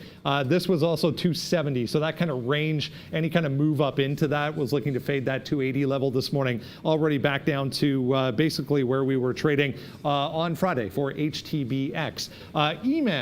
EMAN, we talked about this right before the open. Another one from Friday. If you go back to Friday's price action, 130 was a wall up there as far as Friday was concerned. So we tested that right off the open, gave you all kinds of opportunities to catch a bunch of shares up there. 130, not a huge move, down to 110, 108, depending on how you got out of it, but a bit of a stress-free trade to start the week. Lots of liquidity in that EMAN, so you can take as many shares as you want in front of that dollar. A little bit of support, I think, down at $1 for EMAN, guys. Let's drop some fireworks there, VXRT, and I sort of just tweeted this one out thinking, I don't know if I'm bearish enough on this rollover in front of 11, but something about the way that this turned at $10 was relatively strong for me. Maybe I should be digging into this short. If I ever pick a top like this on a long breakout, usually I start to head into really serious short territory in front of it. But something about VXRT in that 10 level has me a bit spooked. So I'm going to take the win out there for the 25-cent win. Yeah, we made more on the long trade, and it might go further to that retest of 10. Something about it I'm not necessarily loving on that short trade. We'll see what happens if 10 breaks. I'm going to be involved in it one way or the other. I do want to get back over to our good friend DMYT. One of the reasons I want to is we still have that last 20% on. It's trying to make another push down to that 1150. If it does, we'll get out, but I am sliding my stop now that we've consolidated in a range here up to about 1185 from break even to 1185.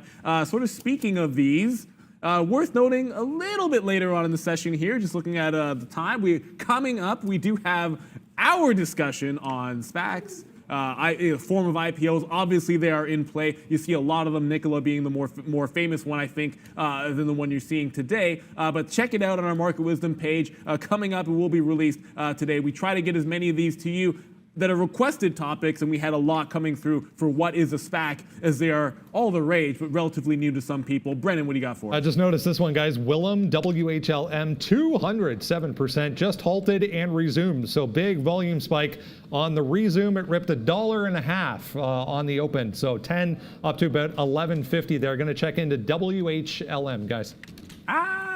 Yeah, I see that. Anyone know the Wilhelm scream? You ever heard of that, Sean? No. Literally one scream that like the movie industry uses over and over and over again, and it's called the Wilhelm scream. That's why I'm going to throw it out there. I have a ridiculous amount of useless movie knowledge, and we'll keep dropping it every now and then. But this is a big time mover on sustained volume. Watch out here, of course. You see this pre-market top at 12. It just had a halt at 10 even. 12 could be an interesting break here. But for me, when I see the halts upside a couple of times in a row, I would love to see it fail at that pre-market top. Easy rollover type of trade back into that 10 even. So you risk to about 12 if you got the shorts, and you're looking for 10 as a bit of an out here. So watch out for Wilhelm, big time player. Yeah, okay, we did get into Nikola by accident there. We meant to go 35 even, and I think we did 34 even.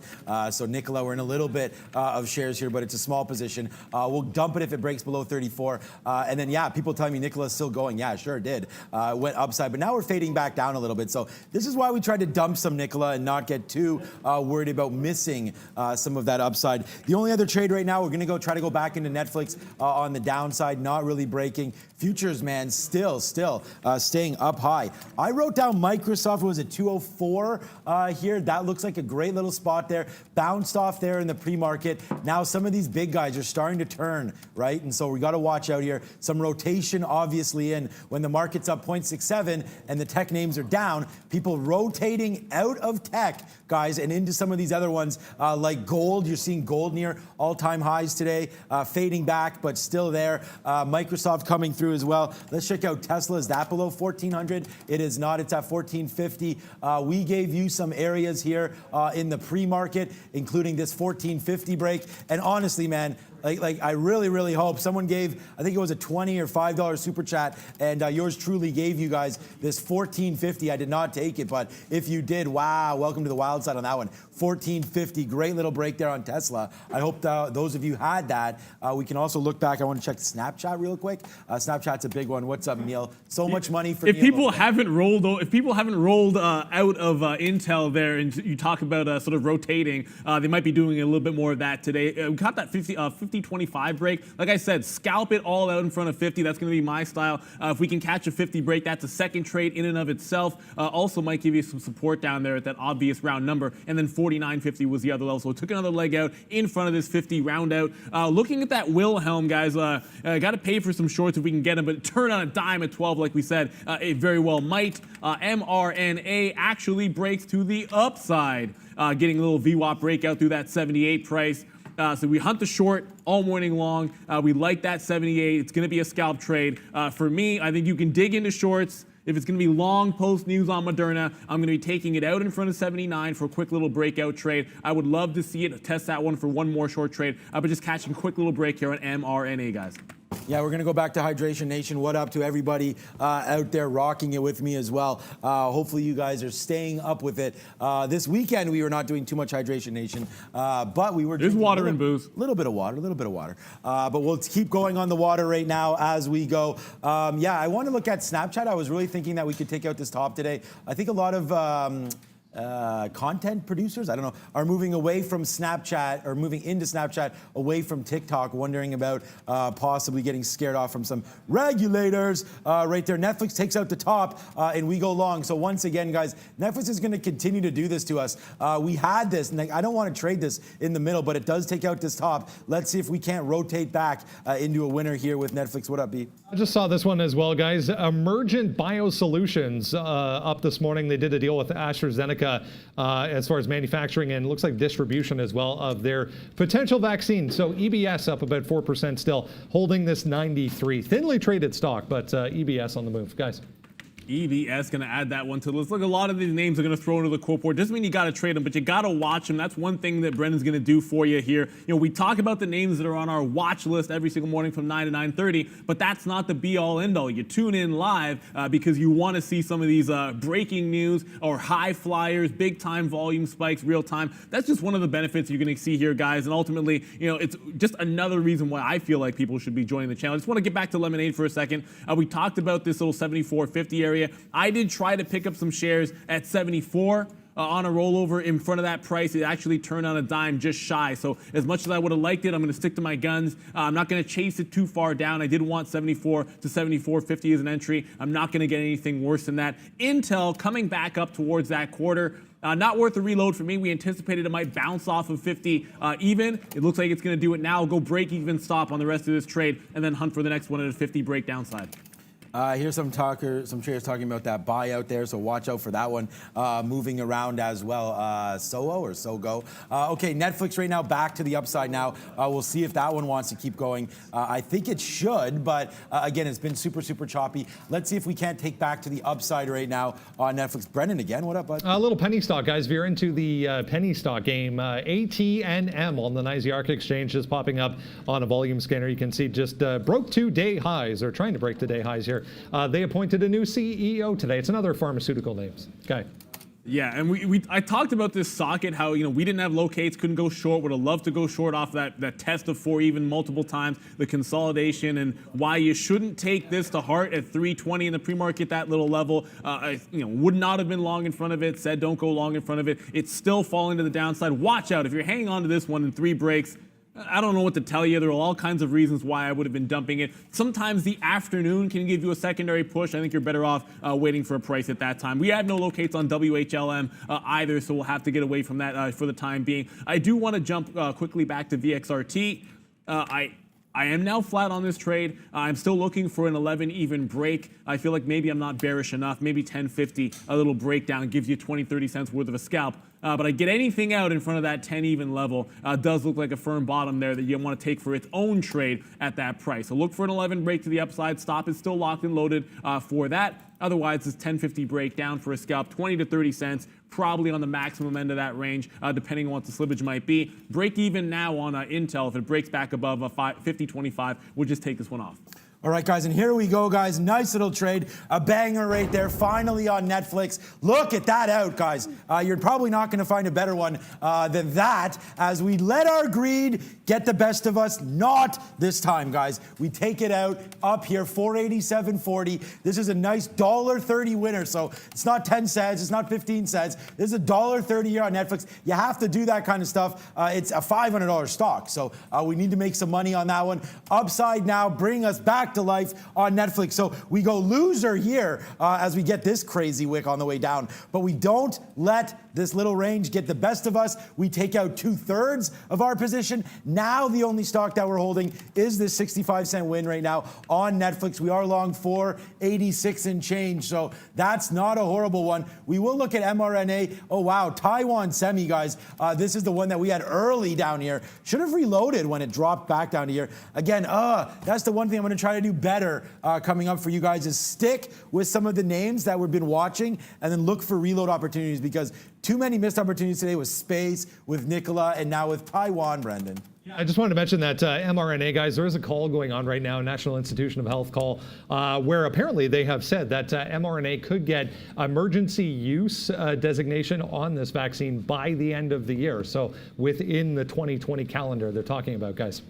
Watch out for a 79 break potentially on that little move there. I'm seeing it about 30 cents shy of it. I did want to quickly jump back to that Mara. We did get away from this one a little bit, and it hasn't tested that top. So 151 is still going to be a top break. Hasn't given an entry into any kind of a short in front of it. You need to catch something in the 144, 145, sort of the mid 140 range should be enticing for me. So I will jump back in if we catch it. I see that. Hit the like, hit the subscribe. You know what? Better yet, you see in the chat, I know it moves really fast, and we try to get to as many as we can, but one of the perks of membership, if you want to hit that join, as you show up, green, you show up in there as a member, you get some of those nice little fun emojis, support the show. Of course, as Sean mentions, we do this for free. It's just a lot easier for us to interact if we see you on the chat, but you can always always hit us up on Twitter as well. We tweet out some of these trades, as many of them as we can. Speaking of which, I do believe I did tweet out this lemonade trade. I wish I had gotten this entry here at 74.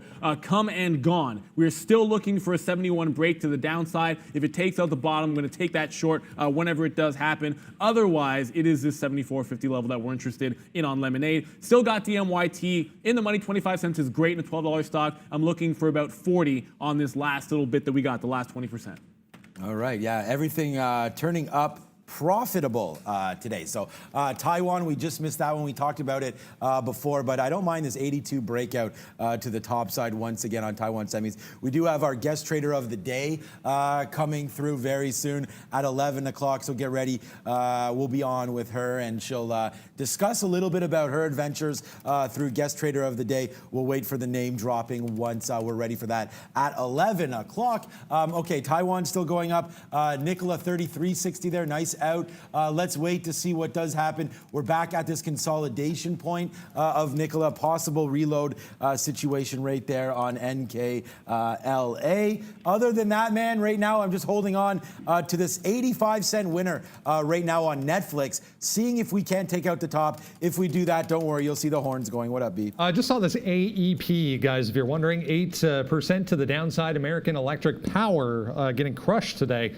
Straight downside, 88 to 79 here. Go out to the daily chart. We're trying to bounce in this congestion area. 80 down to about 78 on the daily chart. So AEP under pressure, guys. All right, I like that. Thank you, Marcus and Tom, talking about some names here. I mean, MVIS on the move. I don't know that I'd call this for MVIS a big time volume. It did just spike up, and it is a test of this opening. You can call it the opening range high. It's like 950 that it put in this top at 220. And given the level of volume that's relatively low here, it's going to be usually a rollover type situation where I would short in front of that high. Quick little breakout. I don't know if it has the juice to it. It's up 9%, and because the volume is tapering off, a break of that top is a little bit less likely. So I think not a bad place to jump into quick little short to some liquidity on level 2 here at that 220 top. So you roll in here at 18, 19, you short it, you risk a couple of cents. See if you can't get back down to VWAP, right? It's just one of those trades. If you have direct market access, I like it. If you don't, you're probably going to want to stay away from it. There's not a lot of money to be made unless you're able to sort of size up and get paid to trade by sitting passively at 18 and 19 and then getting out at 11, 12, 13 to the downside there. So it's not a horrible idea. Just watching Intel rounding back down towards that 50 even. So of course I talked about this scalp trade. You want to get it all out in front of 50 because we're going to reverse. Well, not reverse. We're going to jump back in when 50 does break. So get the nice little win scalping Intel. Now a 50 break into 49.50 potentially. Here we go. But before we get to that break, let's go to the big board and Brendan for Sector Watch.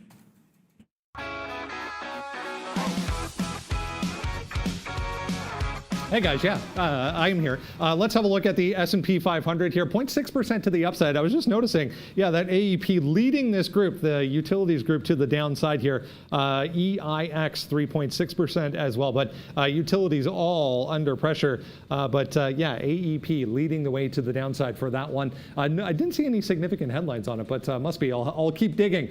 Consumer discretionary stocks, I want to talk about those. We're back to the downside for these names here, MGM, CCL, and NCLH. So the hotels, the cruise lines, even some of the airlines getting back into negative territory after starting the day higher. There's Hasbro as well, 6.5%. KSS, Kohl's, and Ulta Beauty, 2.8% to the downside. It's all about tech stocks today, though. The tech sector leading the way, more specifically, the semiconductors outside of Intel, which you'll have to trust me, but it's that box right there. Intel in negative territory on that news. NVIDIA, though, nicely higher. We have AMAT, just to name a few, XLNX 4% leading the way. Hardware makers also doing well. Healthcare stocks with the Moderna news, obviously back to the upside. BIIB 4.4%, Regeneron, ALXN as well, 3.2% to the upside. So these two making up all of this gain so far for the overall market. Consumer discretionary stocks slightly in negative territory. I want to mention utilities we talked about. I want to mention communication stocks way over in the corner there. Also red, we have real estate stocks, those little REITs all to the downside today, and some of the banking group as well. We saw some strength in this group last week, not so much today. A lot of the banks back to the downside so far, including, yeah, USB 2.2%, 0.6% for the overall S&P 500, guys. Back to you.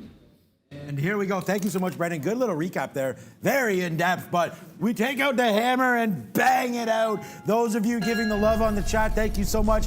There's a $3 or so win there. Netflix actually $4.86 out, $4.88.50.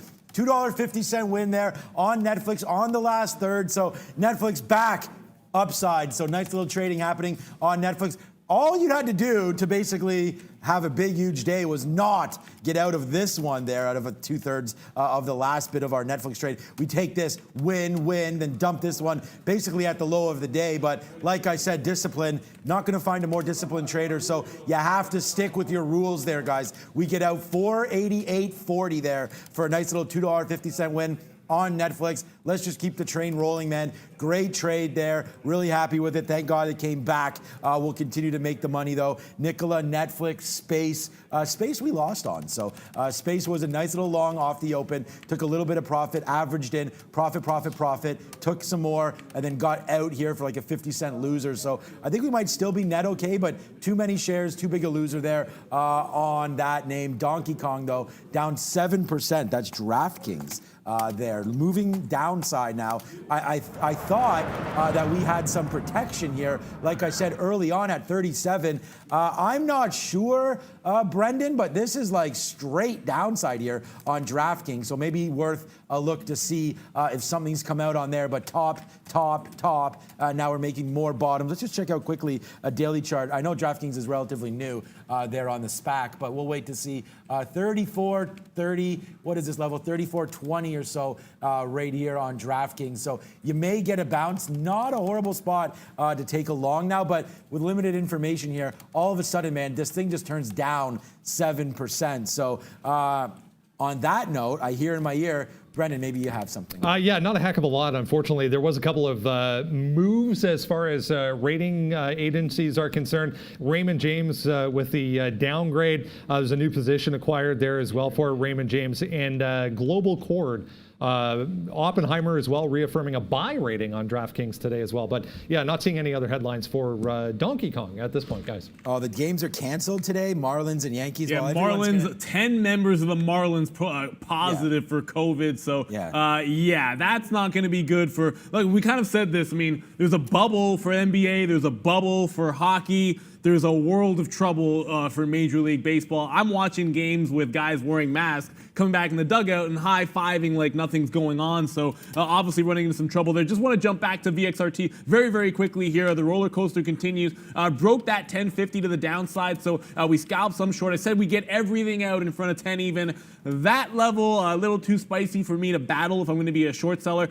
And I'm taking off my shorts a little bit quicker than I would the long breakout. We catch a bigger move to the upside on that, but this we're just going to scalp to the downside. You talked about DraftKings there. DMYT is also moving to the downside. We've had this one all morning long. Sometimes if we chart loads here, no, this is DraftKings. Sorry. Side by side there, DMYT. Another leg to the downside. We talked about rolling over into that 12 short.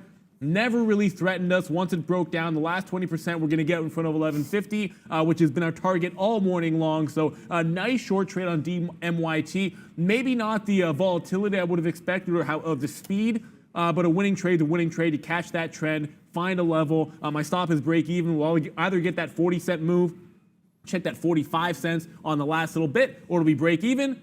And as I say it, I catch the fill, we line them up, we knock them down. I'm not much of a bowler myself, but we like to pretend sometimes. We like hitting that strike, guys. DMYT, big time strike. The volume really dying down here. I'll probably not be dipping back into this trade, but one and done on a nice little setup. 12 to about 12.20 this consolidation. All kinds of time for you guys to get into this one. Sometimes you pair these slower moving trades for nice gains with some of the high flyers as a way to trade more symbols, guys. Yeah, you know what, that news there, yeah, DMYT, good trade for sure. 35.20 here maybe on DKNG. That's the one I wanted to look at. I'm going to break it down for a 3-minute chart for you guys. Follow us on our Market Wisdom page. Maybe, Valeria, you could tweet that out for some of our education. We do have that coming up after the show. Oh, man, I just passed it there. Hold on a second, guys. I'll hit it once a second. Coming up after SPAC City right there. So what is a SPAC? We're going to find out about that SPAQ, the current one for Fisker. There is a Bill Ackman SPAC in the one today that Neil's trading as we speak. So that's what's coming up at 11:45, 11:55-ish. Check that out. Coming up soon, our guest trader of the day as well. So lots of stuff happening, including getting back to Brendan. UAA, guys, Under Armour just popping up here again. Day highs once again, so we're back in positive territory significantly, almost a full percent here. But just broke $11 there on the pop, a little bit of volume coming in. Again, the news on that one was they received a Wells notice, which is a notice of intent to file action against the company from the SEC. And apparently it has to do with some accounting issues from way back in 2015. But they don't seem to care too much. Was active in the pre-market here, but back above 11 for Under Armour, guys. Yeah, it's funny you mentioned. I just took out my short at that high at 11, and then you're looking at this little pullback opportunity. So we cut out, sort of half on the break, and then half once it came back in. I'm kind of thinking about reversing into a long in front of a 1090, but it's not nearly volatile enough or moving fast enough for a traditional breakout trade. It's just not going to give you that vol, and we've seen it all morning long. So if it comes back to 1090, I would look for that one potentially as a bit of a long. VXRT, like I said, to the short side, we'll take it off a little bit quicker on these trades. So we do take half out here in front of this 1035. If it rolls back over, we'll take the rest out in front of 10 even. If it does come back upside, I'm not going to give it too much past about 1060 on VXRT.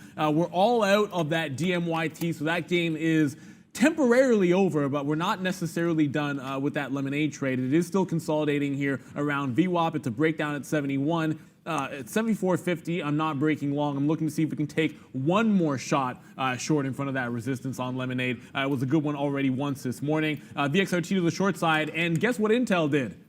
We talked about scalping it off of 50 even. Why? Well, it's a nice round number there, but also if it breaks that price, it's another short in and of itself. For me, if it makes another bounce here, it will fail to bounce past this 50-50 mark. Maybe you can dip into the shorts there, but on a stock like Intel, usually I find it's a little bit easier to scalp it as opposed to trying to hit that home run trade. It'll really whip you around there. BAC does the same thing for me, so I'm always in and out trying to get smaller wins on an Intel and pick those levels and be very, very nimble. Next stop for me would be 50-50. We can short in front of that, or 50 break downside. We're gonna be all over it. Yeah, I'm gonna trade Intel the other way, I think. We're gonna wait to see if it breaks above 50-50. So it's kind of the same trade. I don't really want to short it, but yeah, I mean, if you wanted to right now, Intel, this is a 3-minute chart. You can see what it's done. Bang to the downside. I actually think this might be worth a pickup here if anybody has a long-term horizon, 6 to 8 months down. I'm pretty sure Intel will be higher than this. I just don't know. There's probably better spots to get your money in than Intel if that's going to happen. So that's a good one for sure. AMD near 70 again. Let's visit that. AMD here.NQ. What we do have on the other side, though, I don't know if you guys can show other cameras here. We do have different setups here, different layouts. 12-minute, 3-1, the market, a daily, and then along with also some, yeah, thanks for that, guys. Oh, first of all, the art is up there. What up to the art? We stay positive again today for that one. The last time we were negative, I can't remember. Maybe I'll look it up. But it's 3 times in July so far, so I'm going to attribute that to my skill and to the art as well. But I did want to show you that's what we're looking at. So Neil and I are just not making decisions here based on one chart alone. We're just trying to show you the best chart that we can for the opportunity that we have. So right now, AMD 70 is where VWAP is. Let's play off that level. Yeah, right now I'm chasing Mara here. You like that little test of that 150. It never actually breaks above. The way my stop order works, it's kind of like when you break the level 151, it needs to see the midpoint print like 152. So it needs to go that extra tick to the upside. So just so I don't get a failed break, it doesn't break it, so it comes back in. To me, that's always going to be a short fail break through the high of day, but I've been chasing it for about 5 or 6 cents, and this is as far as I'll go. I talked about 144, 145. I'm not going to chase it any further. I want to risk this one to high of day, so we'll take it right here at 145, see if we can maybe add to it at like 47, 48, get a better price. Then the top break is still in play for me. It's been in play all morning long, just hasn't definitively broken through. Snapped up, sat on the bid at that 151, but then couldn't go any farther than that. That's why you want to make sure that you get a definitive break to the upside. VXRT now down through that 1040. I'll start taking some more shares off in front of the quarter. All out in front of 10 even, guys. That level held and was an absolute rock of a bottom off the open. Let's see what happens the second time through. We made a few trades on GBTC today. So anybody looking at Bitcoin, it's not really moving. Brendan will be coming with that very, very soon here. Hasn't moved since we've been open, but obviously a nice move above 10,000, now 10.4 for GBTC. AMD falling back down, downside right now. We'll put up a 1-minute chart for you. Maybe we're scalping through this level. I'm debating right now taking the short 69.36 X here for that name. But okay, right now we are ready. Why not throw it right now to Brendan over there, what we're talking about. Money talks and cryptos talk as well. Let's go, Brendan.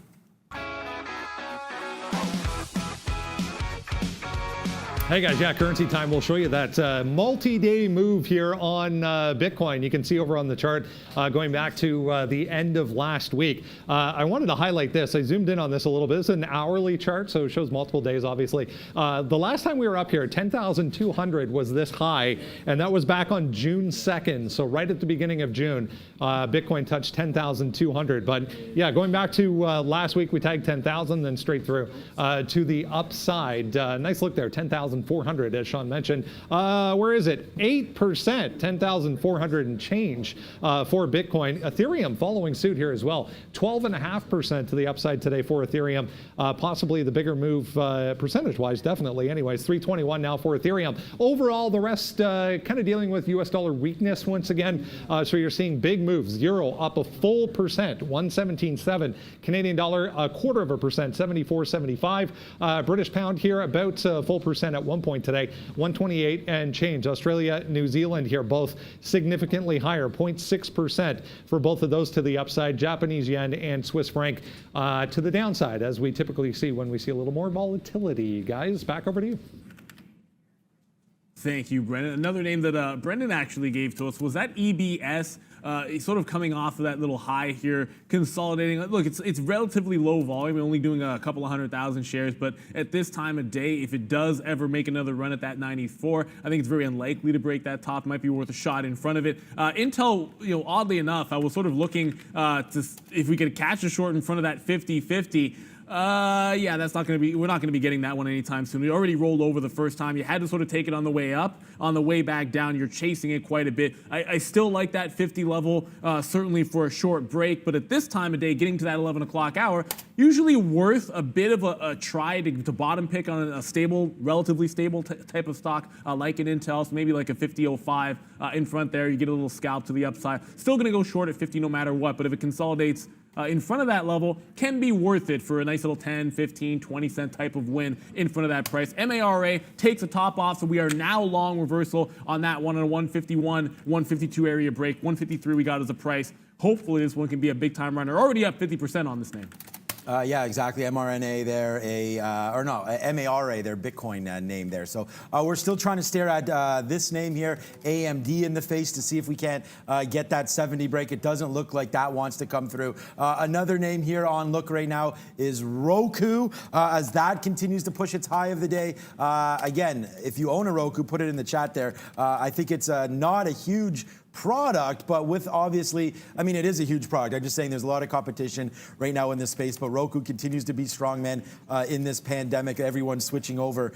Big news happening, obviously, all the time with the streaming wars, and Roku continues to be the fan favorite, it looks like, here. So up another little bit. On the daily chart, though, Roku needs to get above this level. That's why I'm not super hot on it right now. 160 we need to get to. We're only at 155, so no real breakout potentials here for Roku, but we do like the name. Yeah, and like I said, reverse long into MARA, but I want to quickly jump to somewhat of a neglected name this morning. It's going to be NIO. NEO making a bottom at 1160 after falling off at the pre-market through 12. I like the shorts if it had tested to the upside. I wanted to fade into it. I prefer doing that as opposed to breakout style trades. But now putting in a higher low at 1164. It's trying to hold the bottom here. I'll update on VXRT, but another move to the downside will get that nice little winner to you. But I'm looking at that bottom, and if we can hold it, might be worth a bit of that little dip buy action. I think you're taking this in the 1165 to 1170 range and then giving it to 1160 even, which isn't that bad when it comes to risk reward. But you want to see if you can just take advantage of this little area here, 1165 to 1170. And again, if it gets to VWAP, risk to reward is pretty solid. And I prefer dip buying in NEO than breakouts per se. So I'm just going to go with that here. I talked about VXRT. It was just down at 1031. And then a 1050 break. If it gets closer to the quarter, we'll take some more shares off. But already making some nice gains, both long and short, just playing it both ways on VXRT. But for now, it's short all the way down to that 10 even, which is going to be a big level in and of itself. Virgin Galactic here, 24. Okay, so we've bounced off, let's call this the chart up here. We bounce off space here at 24.50. That's not a bad spot here. I'm thinking we'll try to go long 24.65 on a break, which is right here. Decent spot to try to get some Virgin Galactic long right now as we're getting ready for our guest of the day at 11. So any questions, comments will be coming with that. You can learn to see. If you're a beginning trader, guys, pay attention to this segment. We talk all about some of the trials and tribulations that some of our traders have had, as well as reasons to watch the show. Make sure you hit that like, subscribe, everything, guys. We're back every single day as long as there's a market open. I think it's next week. I think, what is it, Monday or Friday? There's a U.S. holiday coming up next week, I believe. So that'll be the day that we're not on. We only take off U.S. holidays, guys. We'll have to find out if there is one. Okay, Nicola also, I know there's one in Canada, I'm pretty sure, August 1st.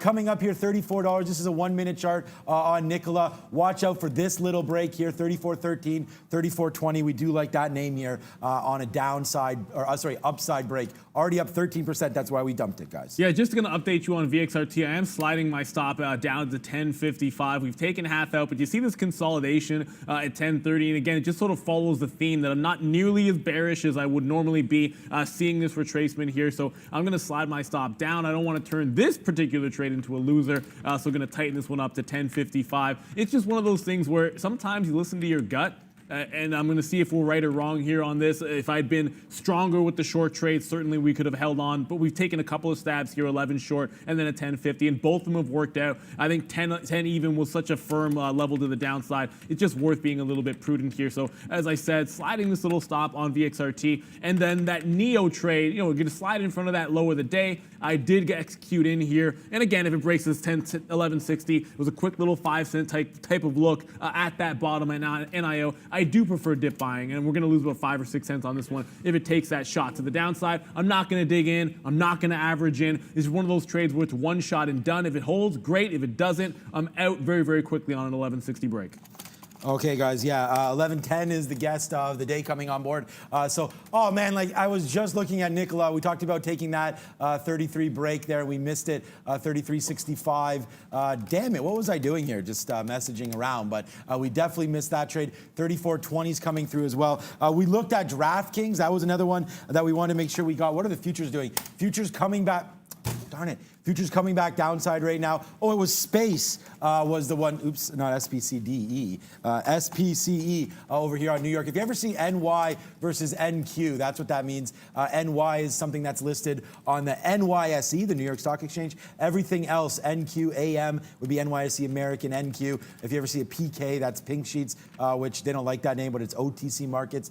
24.65. That's that call on Space. So we'll wait to see if that's going to come through or not on the final frontier here. But Twitter making a move downside, I see here as well. Let's check out Spirit Airlines. I know there's. Oh, you know what we haven't looked at today? Jeez, man, we haven't even looked at Carnival yet. Carnival Cruise Lines is my #1 stock for May, June, July, and we haven't even looked. That's maybe a good thing because we do get that big spank downside, and now we're waiting for a 14 even break. If we can get that, that's giddy up time, but we'll wait for that on CCL 14 break, guys. Sorry, I missed it. Yeah, you got to be stick to your plan sometimes, guys. And NEO takes out that little bottom NIO. We lose that 5 cents like we talked about. Not going to dig in, not going to average in, like we mentioned. Show you the winners and the losers. We also give you a European update. And with that, let's throw it to Valeria at the big screen.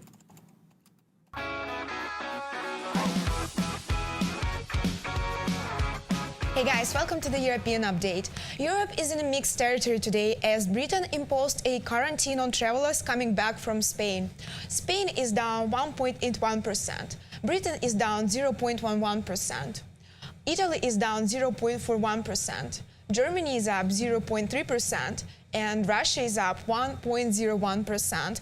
Also, Lufthansa fell 6.4% and Air France fell 4% today. That's all with the Europe, and I'll keep you updated. Back to traders.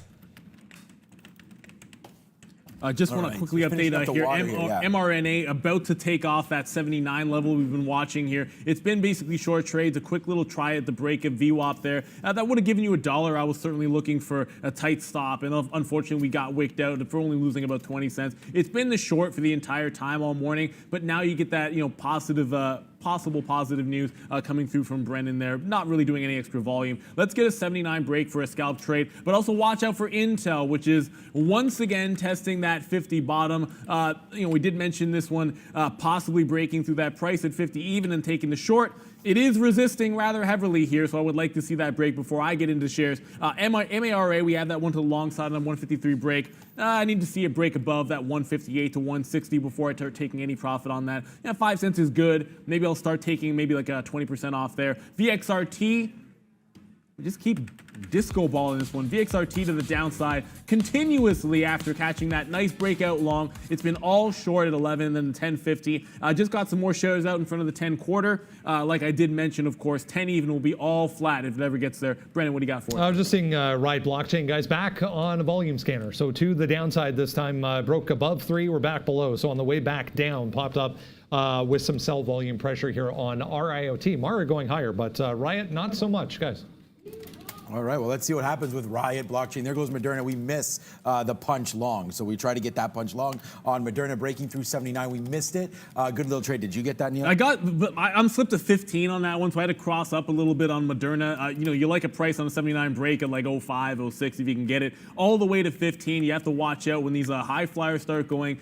Sometimes the spread will open up on you. First stop, get out in front of 79.50. You do have, of course, that opening range top at 81. I'm anticipating some selling there if it gets there. So the rest of the shares I would take out shy of that, probably looking for about $1 to $1.50 worth of a win here on this particular move. If it does take out 81 at some point, that's great. We'll look for a secondary trade. But when it comes to Moderna, long at 79.15, looking to get out in front of the 50. That'll give me a shot at a pullback to 78.50, and then hopefully the rest of that in front of 81 even. Yeah, love that Moderna trade. Wish we would have had that. Only crossed up 10 cents myself, so we missed that trade, but that's okay.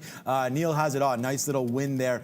Yeah, I agree. Like probably 80 and change where there's some, well, actually 79.50 is pretty good. Nice little move to the upside right now on mRNA. So good trade there. Glad we talked about that, and hopefully you guys have that one. So nice little trade. Okay, Netflix, we're going to go back to that one quickly. I did notice that Virgin Galactic keeps falling. Look at this chop fest here on Netflix. It's chopped up right here, then it started getting choppy here. So we still have the trade on board, hoping for more Netflix, but right now it's not doing anything. Let's check out GPS. That's Gap Stores, of course, with the Kanye.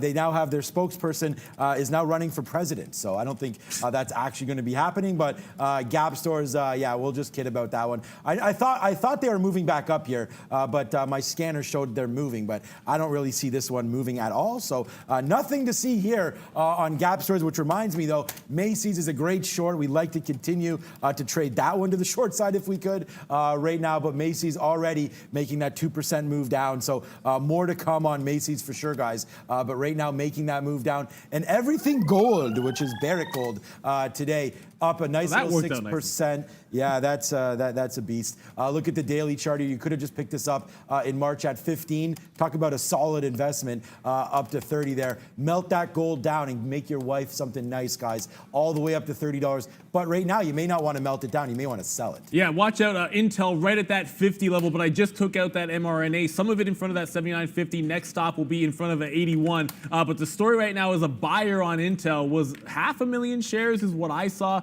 initially at this bid. It's starting to chew away. It was actually more than 500,000 shares. It's starting to chew away at that bid. If you're direct market access, you can think about like scalping ones and twos. But I'm going to take that break of 50 even to the downside on Intel when it does in fact come. Like I said, Moderna next step up for $1.50 is the target. We're now playing with some house money, looking for a dip to 78.50 to give me some buy action at that price. But now Intel, there's that bounce immediately off of 50 even, that big buyer. Oh shoot! The MRA broke back down there? No. No. I'm looking for a re-entry if it gets me down to 78.50. But right now, Intel 50 is probably where you can start scalping 01s, 02s, and then take it out a few cents higher. Just one of those direct market access plays. It's 11 o'clock. Not a bad time of day to do that.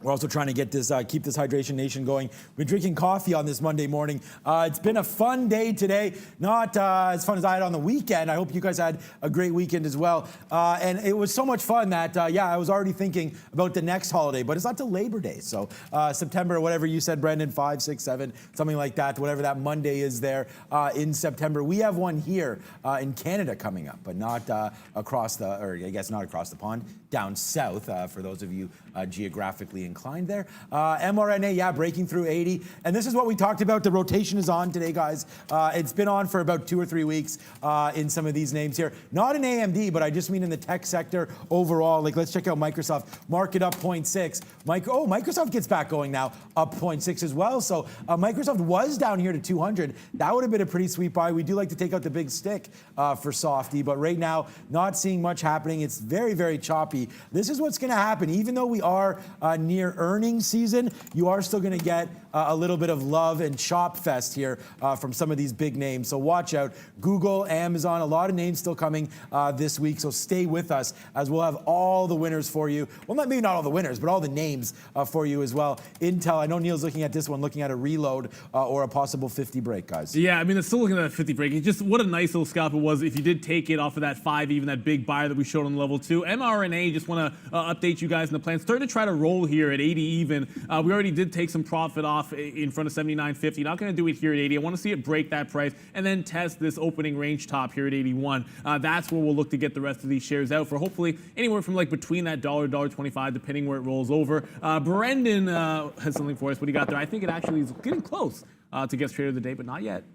Yeah, we're getting close, guys, but I wanted to bring this up. I mean, it's just a spin on the whole DraftKings move to the downside today. Our friends over at Seeking Alpha kind of putting a little bit of a COVID spin on this.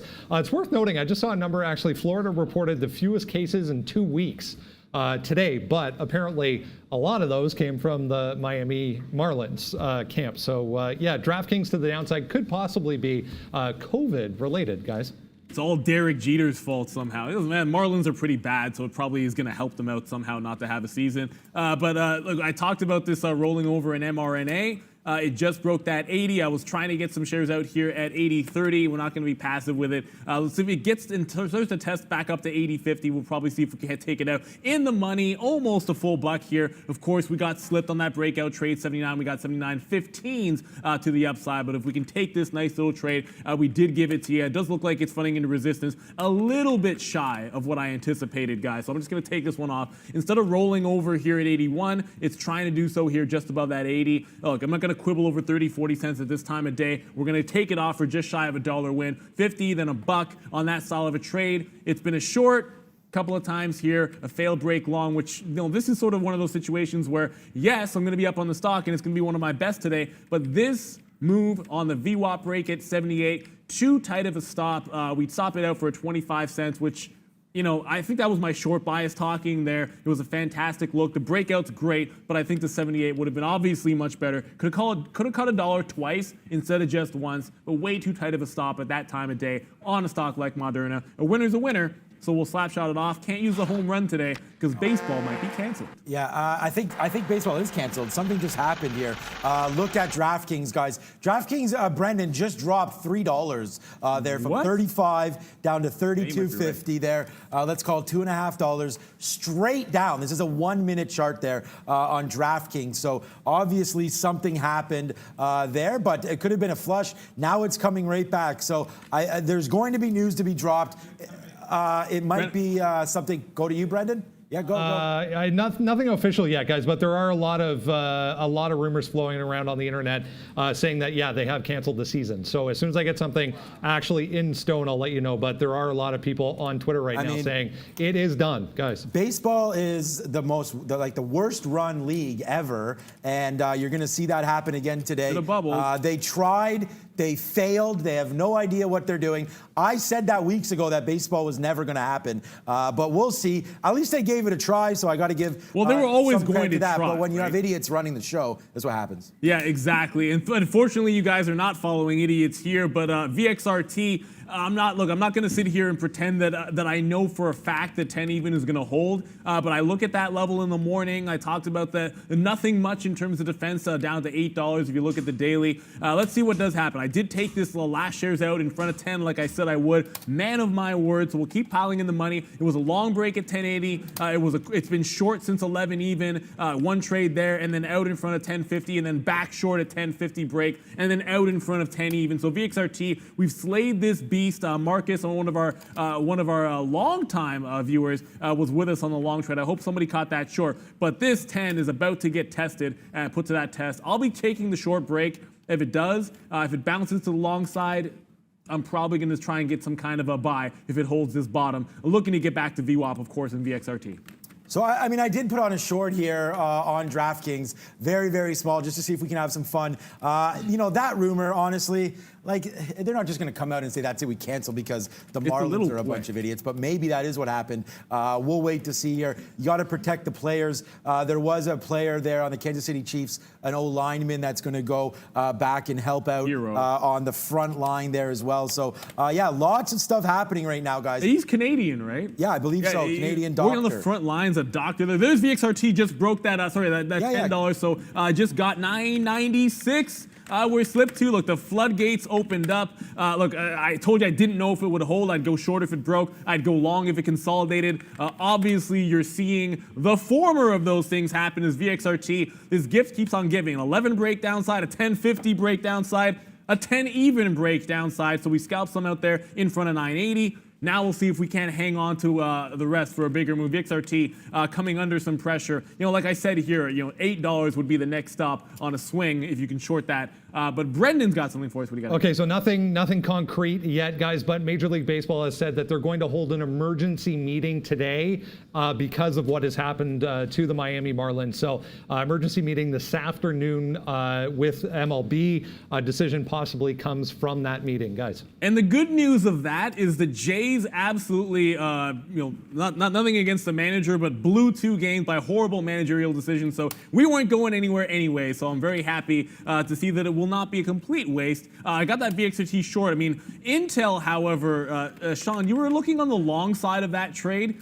Man, the more I see this hold up over and over again at that 50 level, at some point it's really just got to be a long in front of 50, a sort of bottom pick there. If VXRT breaks at 975, I'll get some more shares out, and then 950 the next stop, just sort of quarters and 50s at this point. But you know, I'm looking at this Intel. I'm going to take my shot at some point long in front of 50, but it finally is that time. It is time to go to Brendan for the introduction of our guest trader of the day.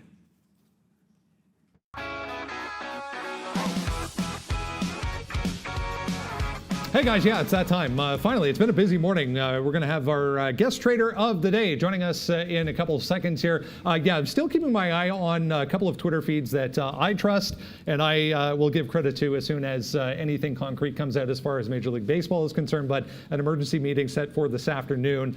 They're going to make a decision, I guess, based off of what has happened to the Marlins. But yes, let's get to our guest trader of the day, everyone's favorite segment. Mary joining us, sponsored by Lewis Daniels watches. She is going to get a Lewis Daniels watch, as everyone coming on in the month of July and August also getting a Lewis Daniels watch. Good to have you on, Mary. Tell everyone, first of all, where you're joining us from.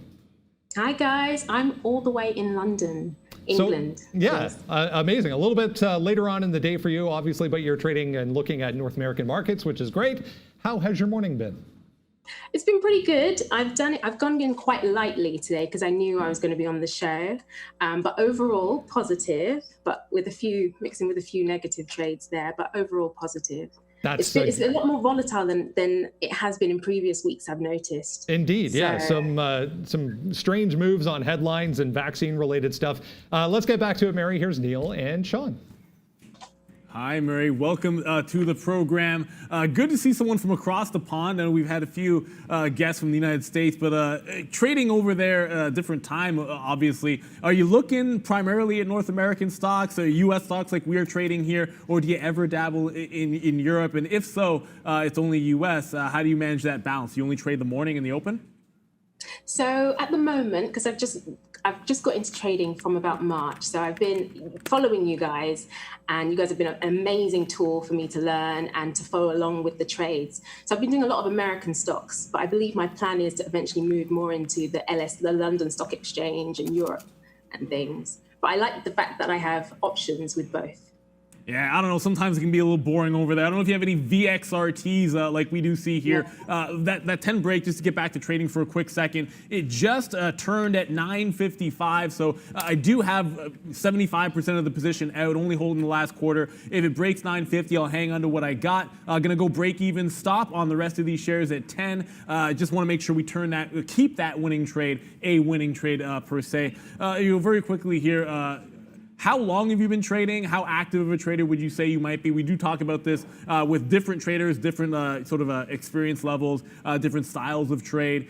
So how active are you? Obviously, you see us trading 10 stocks a day sometimes with hundreds of executions. Where do you lie?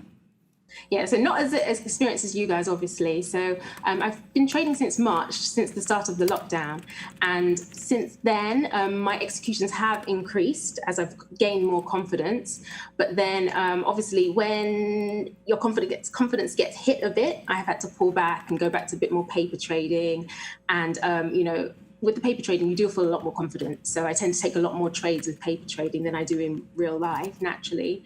But I would say I trade about 3 or 4 stocks when I do go live, but just quick scalps in and out, because I feel a lot more confident doing that rather than sort of holding the stock for longer periods of time.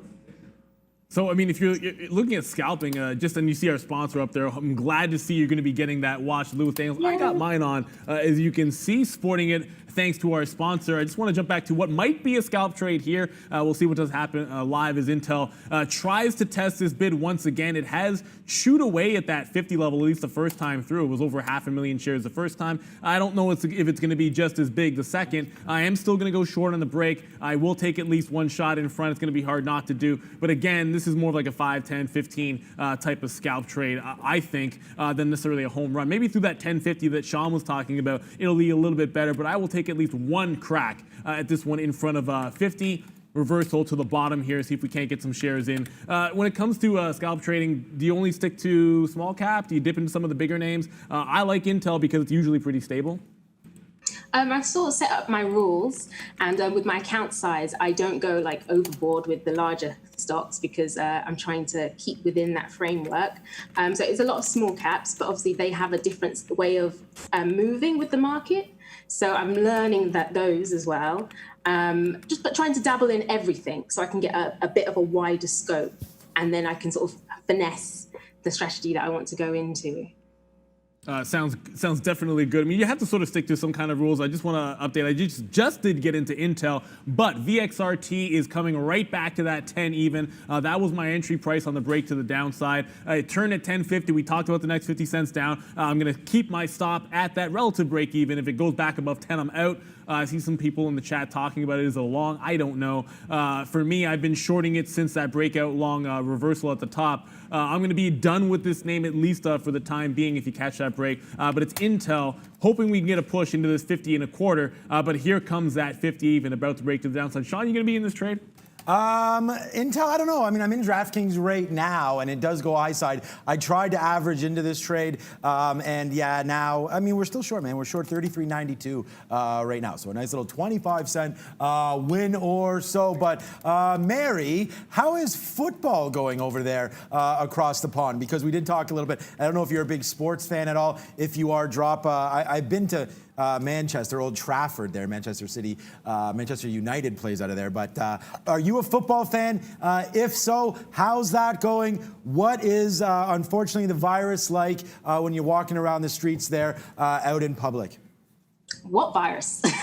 In London, everyone is pretty much out and about again. Football is on, but I don't think they're playing in front of crowds. Right. I'm not a follower, to be honest. I support Arsenal because you have to kind of pick a team. Right. But and they are in the final, but Nobody's perfect. Okay.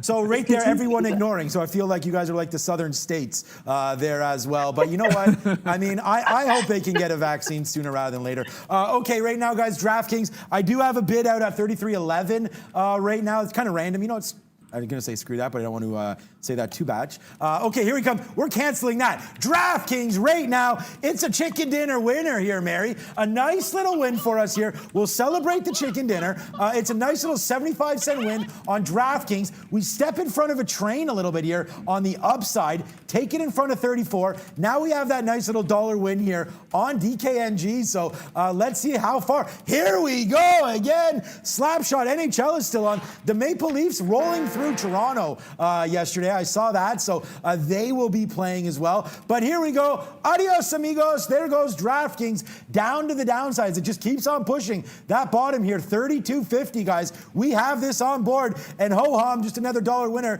for yours truly. Let's see if we can break through. 33 even right now, and there it goes. Looks like a good trade here on DraftKings. I feel horrible because a lot of people love their sports, and me included. I know you do too, Neil. So yeah, that's kind of a shame that it looks like something may get canceled here at some point. But I do think DraftKings probably worth a drop here in the low 33s off that bounce. Guys. Yeah, I just sort of saw Ken Rosenthal, sort of like the go-to in baseball, say postponed is the word they're using. That doesn't seem like it's a very good one there. But I'm just gonna like I mentioned here, I did dip into that Intel trade long in front of 50. I'll start taking it out when it starts giving you, like I said, 5, 10, 15, sort of 20 cents style wins there. And when it comes to a scalping trade, I think you want to make sure you're taking profit on the way up. Then you can load back in front of that 50 area. When it comes to that style of trade, I just wanted to quickly ask you here, Mary, do you do multiple executions on an individual trade? Like I would be looking at here for an Intel, if I think it's going to be inside of a range, especially on the out.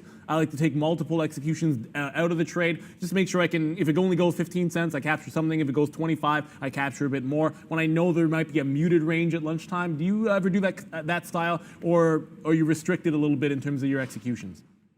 I am restricted on my executions. I am still learning that sort of trick, I guess it's called, that you guys do. But I just tend to, I go in, I sort of see the stock move in my favor, and I guess maybe I get a bit nervous, so I pull out, I take my win, and I'm happy with that. I have before going into the trade, I have my entry, and I set my market order, and then I set my take profit, and then that's how I sort of work it, and I try to stick to that as best as I can. You said a naughty word there. Do you use market orders to get in, just out of curiosity? Market or limit orders? Which one are you executing? Sorry, limit orders. Sorry, Okay. limit orders. Yes, no, not market orders. I'm not that desperate to get in, I say. So I would never really use a market order at the moment.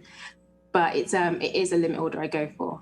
Okay, I like to hear that. One thing that I know all of us and all our traders that are usually on the floor here, not very many people trust market orders. The way I like to say it is, there is always a price you are not willing to pay. So an aggressive limit order is going to be good enough. Like if I want Intel when it breaks 50, I can short down to 49.90. But in case the worst happens, and I've seen a flash crash, or many of them, I don't want to be paying through when there's a liquidity vacuum, and then suddenly I get a ridiculous price, and you're immediately out of the money, and you get stopped out there, guys. So certainly I don't like market orders. I'm glad to hear that was a bit of a sort of a brain fart, but not really using those. I want to get back to some trading in VXRT, which has been my #1 stock of the day. Initially with a long trade, but now this little reversal short. It turns around at 10, which is good for me. I'm probably going to take some more shares off in front of 950. I'm going to keep my stop at 10 even. It's been 3 times short, 1 time long break. Either direction has been fantastic, as long as you weren't stubborn. Our breakout price at 1080 was the same level that we were getting out initially on our first short, and then when it finally broke down, we waited for 1050 to jump into our second one. The structure has been relatively simple, but watch out for Intel here. It's about to break that 50. I'll be out and trying the short, and Intel 50 even. 49.50 was a level we identified at 9 o'clock when we started the show for the bottom, guys. Here come the market, straight downside. Yeah, DraftKings, we're going to get out now in the 30s if we can. We will take 65, 70 cent win on this name. And again, we'll just kind of wait to see. I don't want to be sitting here when all these announcements are being made, such as postponement, cancellation, things like that. Oh, wow, CCL. Missed trade opportunity alert right there. Wow. I talked about breaking through 14. Like, what am I doing today? I got to be more focused on this one, guys. We should have had this 14 break. That's a shame. I love trading breakouts like that on the downside, especially in this kind of a market, and especially in a name that we've absolutely destroyed. So very, very stunned, actually, that I don't have this trade on. What up, B? Conductor name, guys, AMKR. This one reports aftermarket tonight. So AMKR earnings aftermarket, but nice move today. 12%. Just notice this one. Day highs as well, guys.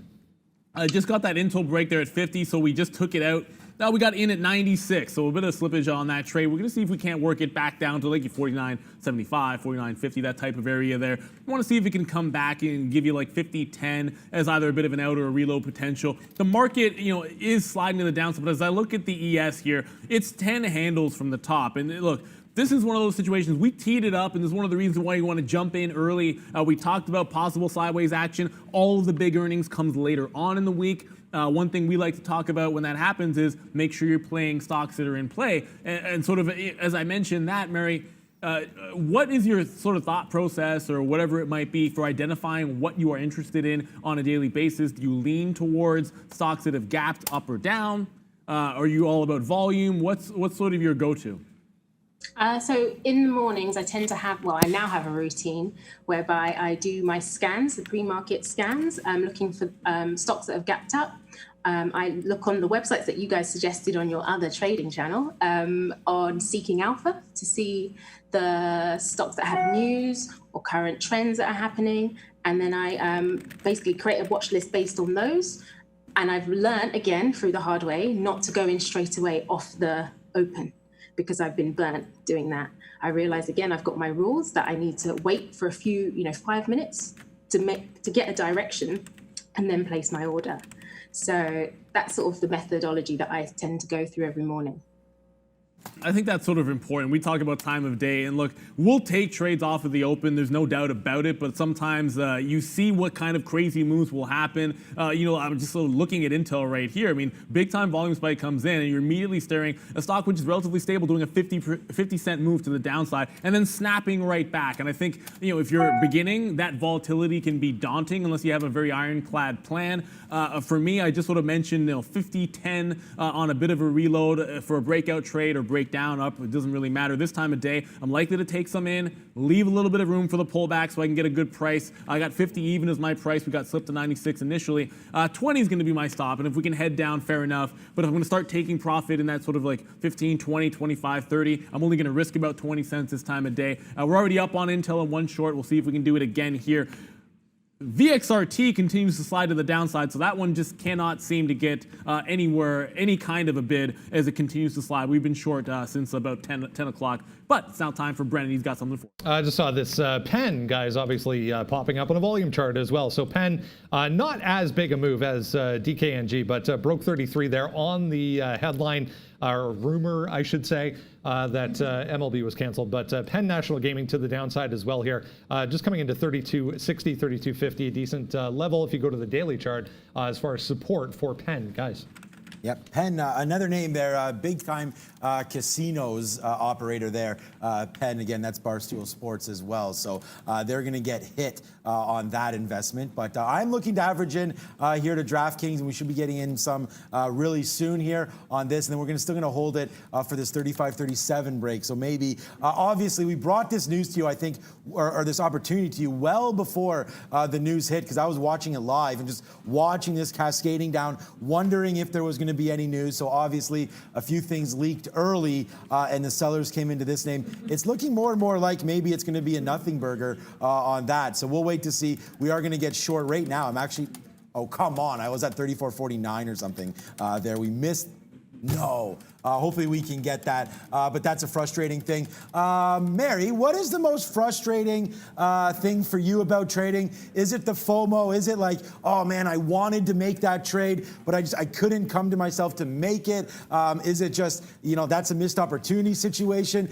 Maybe you get frustrated because you don't put enough capital into the opportunities. And I know you're just paper trading for the most part, but what do you find the most frustrating thing about your journey so far into day trading?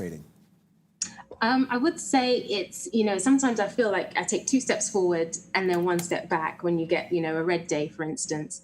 But also the FOMO, I'm not going to lie, when I am watching you guys and Sean with his bangs and you miss it, you do feel a bit like, oh my God, I missed out on a trade right there. But I've learned now that, you can't get every trade in and, you've got to pick the run that's right for yourself.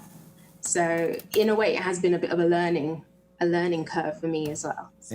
Yeah, that's part of, here's a little secret, Mary, that's part of why I hit the bang. Make sure that we get everybody well aware of what's happening and what we're doing here. But yeah, no, today's been a pretty good day. We'll continue to look at these names. And again, when you get news-based trades, you got to be very, very careful with them. So right now I haven't touched DraftKings all day, but we go 1 short, 2 short, and then see what it comes down to the bottom. Again, the biggest reason I think baseball even exists is for gambling. So we'll wait to see there. So DraftKings coming back down now to the downside. So big news there, big rotation as well. Do you hold anything? We do scalping here, Mary, but you don't have to tell us the size or anything like that. But are you currently invested for the long term at all, or are you just sort of getting into this stock market game?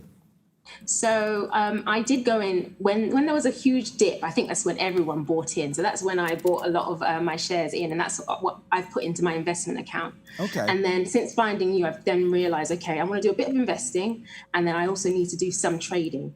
I've actually signed up with Day Trade the World as well to open an office, because I think that's a fantastic opportunity right there. Great. And yeah, so it's a bit of both. Good.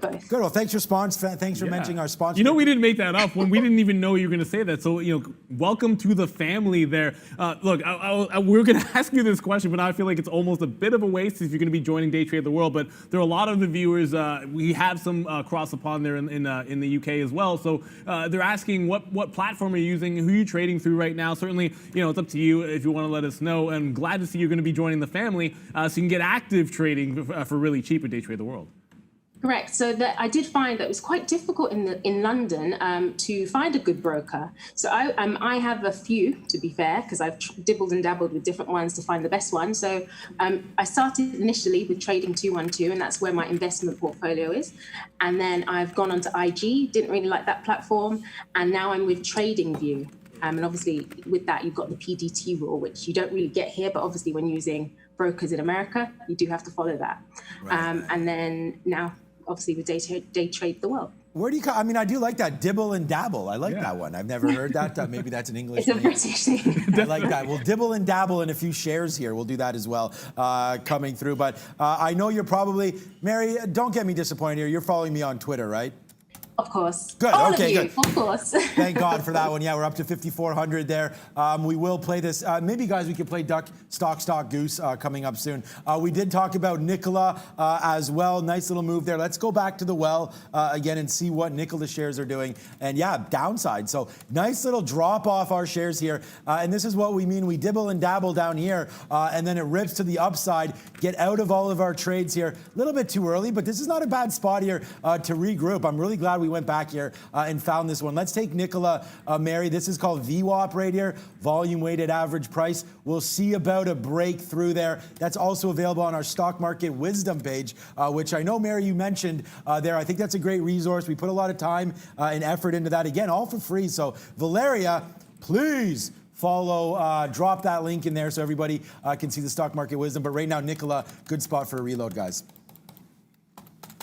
Oh, wow. Sorry, I was just looking at some of these names here. Just someone shouting out on Twitter. I'm going to shout out to Barry Brown and whoever you are following on Twitter. They're mentioning Boston Beer Company, SAM. If you think about this news here, Sean, you said that baseball is around for gambling. Well, the other thing it's around for is having a brew at the game. And so obviously you see that play and that theme sort of jump in here. It's not a lot of volume, and unfortunately this is not a stock. 146,000 shares, not very sort of viable for day trade. But again, this is the type of thing you want to be able to do, is sort of see the second and third moves when it does come to some trades, second or third order movers there.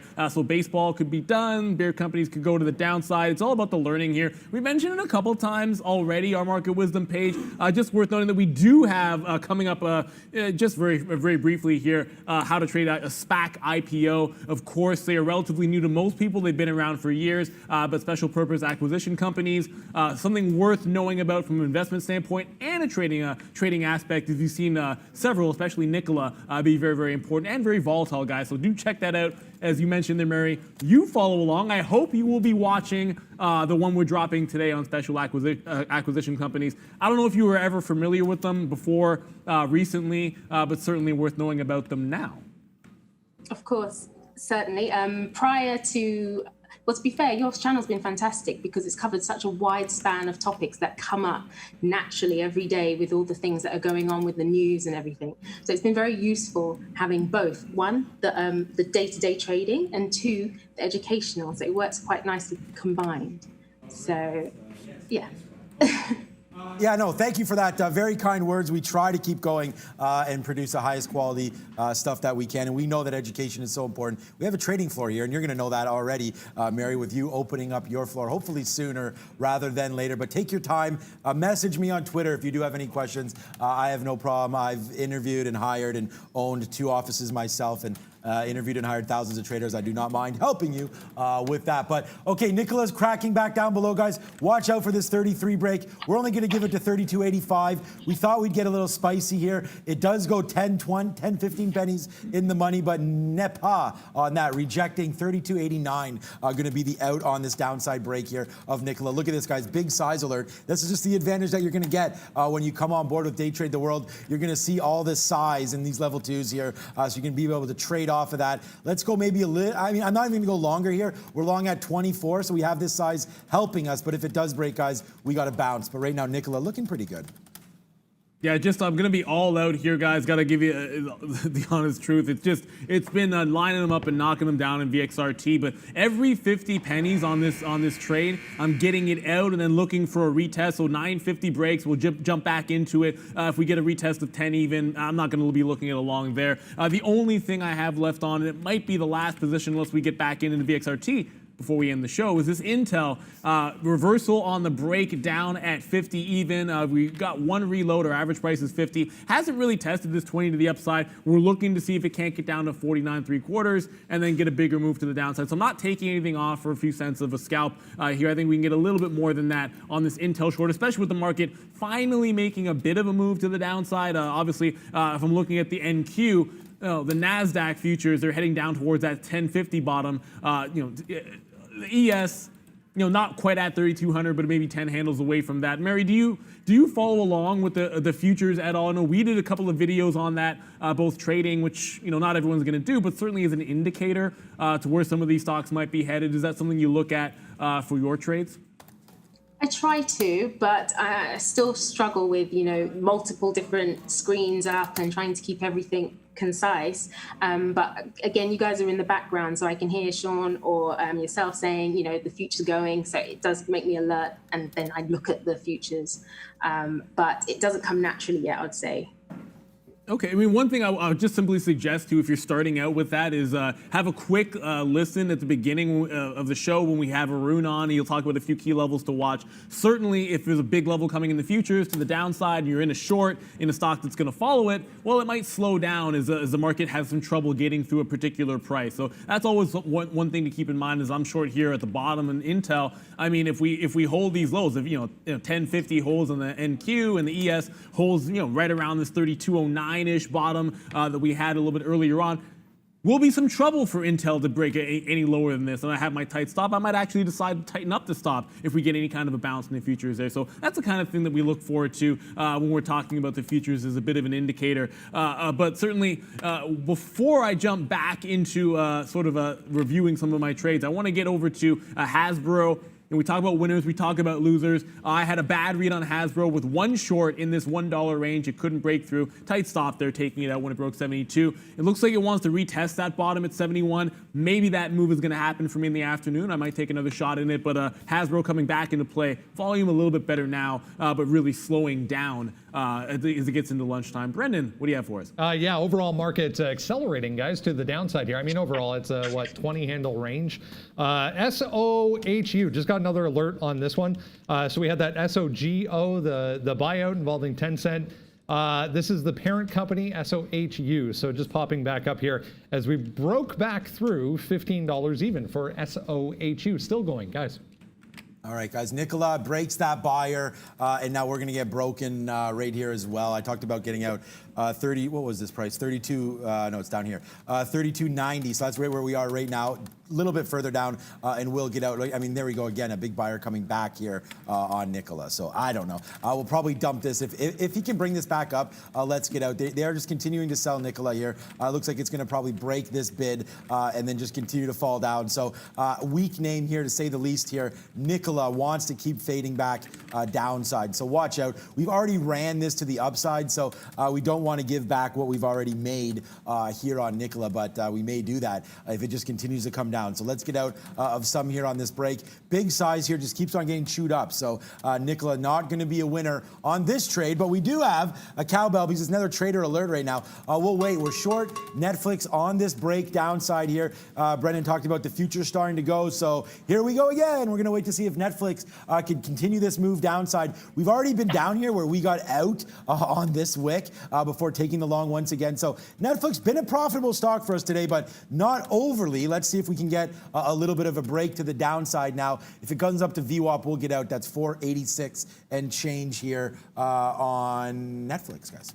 Yeah, I'm going to go with, I don't know, which one do we want to hit today? We'll flush ourselves down the toilet. So Intel, I literally just mentioned, talking about the futures there, and our first short was good, and the second short, if we can't break that low or at least test it a little stronger in the NASDAQ, in the NQ, the Intel might break to the upside. And that's exactly what happened in 5020. So it's a scalp style trade. I'm not going to be risking anything more than that 20 cents or so when I'm looking to take 20, 30, 40. I want to make sure I have a decent risk to reward trade there. 50-50 sort of sticks out there. Still is a bit of a level. I know Sean was talking about that. I think we'll have a quick look. It was a bottom on the initial move down. It's then held that price at least throughout the morning session here. So if you're looking for something in the afternoon to break to the upside, I'm not the most bullish on Intel in general. However, 50 has held is what looks like a failed breakdown, and then they get that next level to the upside is a bit of a break in the afternoon. Could be a nice little trade for you. Likely it does happen a little bit later on in the session, as there is still some pressure overall to the downside in the market. I saw in the chat there from Ethel, one of our members, Mary. We're happy to get female traders on. We've only been a few for guest trader of the day, but I see the camaraderie already, and some asking for how they can get a hold of you on social media. So we're all about the community here. It's up to you if you want to drop it in the chat or let us know. People can connect here. We like people sharing their experiences and ideas. Obviously, that's what we're doing here live on the show, so we do encourage it, but entirely up to you. I'm just happy to see the connections being made, and I feel like there's a lot that all traders can learn from each other, whether you've been trading for a month, or years. I will try to say for Sean and I here, if you want to be able to guess how long, I would prefer maybe that you didn't. The hair is starting to get a little bit gray on my end. I do want to quickly jump right back into one name, which I feel like I've neglected a little bit. I did mention ABUS.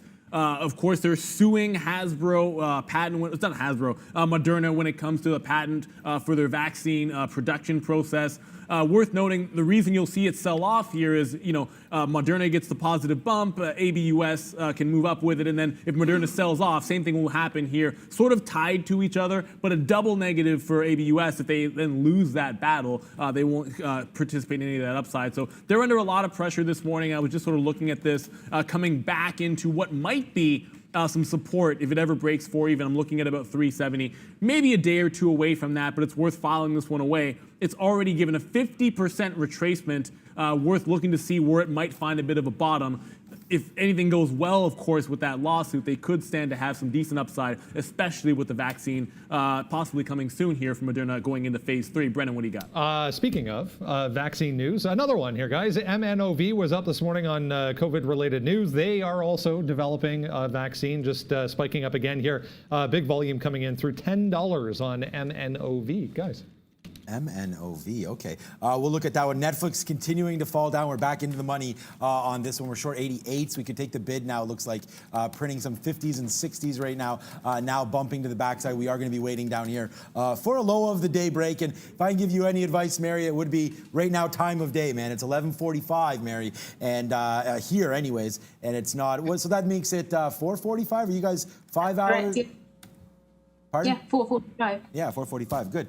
Good math. Finally, I made a good decision. Okay, we are going back to the downside, though. This should be a good decision coming up right here on Netflix as we wait to see if we can't get that chicken dinner winner for everybody. And then we'll do another segment that everyone loves. But for right now, we're going to wait to see if we can get out. I do have a bid down here, 482.50. So if we can come back down to the low end here on Netflix, we will get this out. But right now, Mary, it's a nice little cash register for us. It's 70 cents in the money. We'll wait to see if it breaks. Here we go. Come on, Netflix. Let's go. Let's get a little bit movement here on this name. If it can break downside, then we'll get out. But right now, a nice little trade happening for us, forming out on Netflix. We'll wait to see if it does break through 483. Maybe I'll just take the 90 cents here and then wait to see on a drop. But right now, Netflix definitely working out for us. Is there a stock, and I apologize if we've already asked this, is there a stock that you favor, Mary? And then if so, why do you favor trading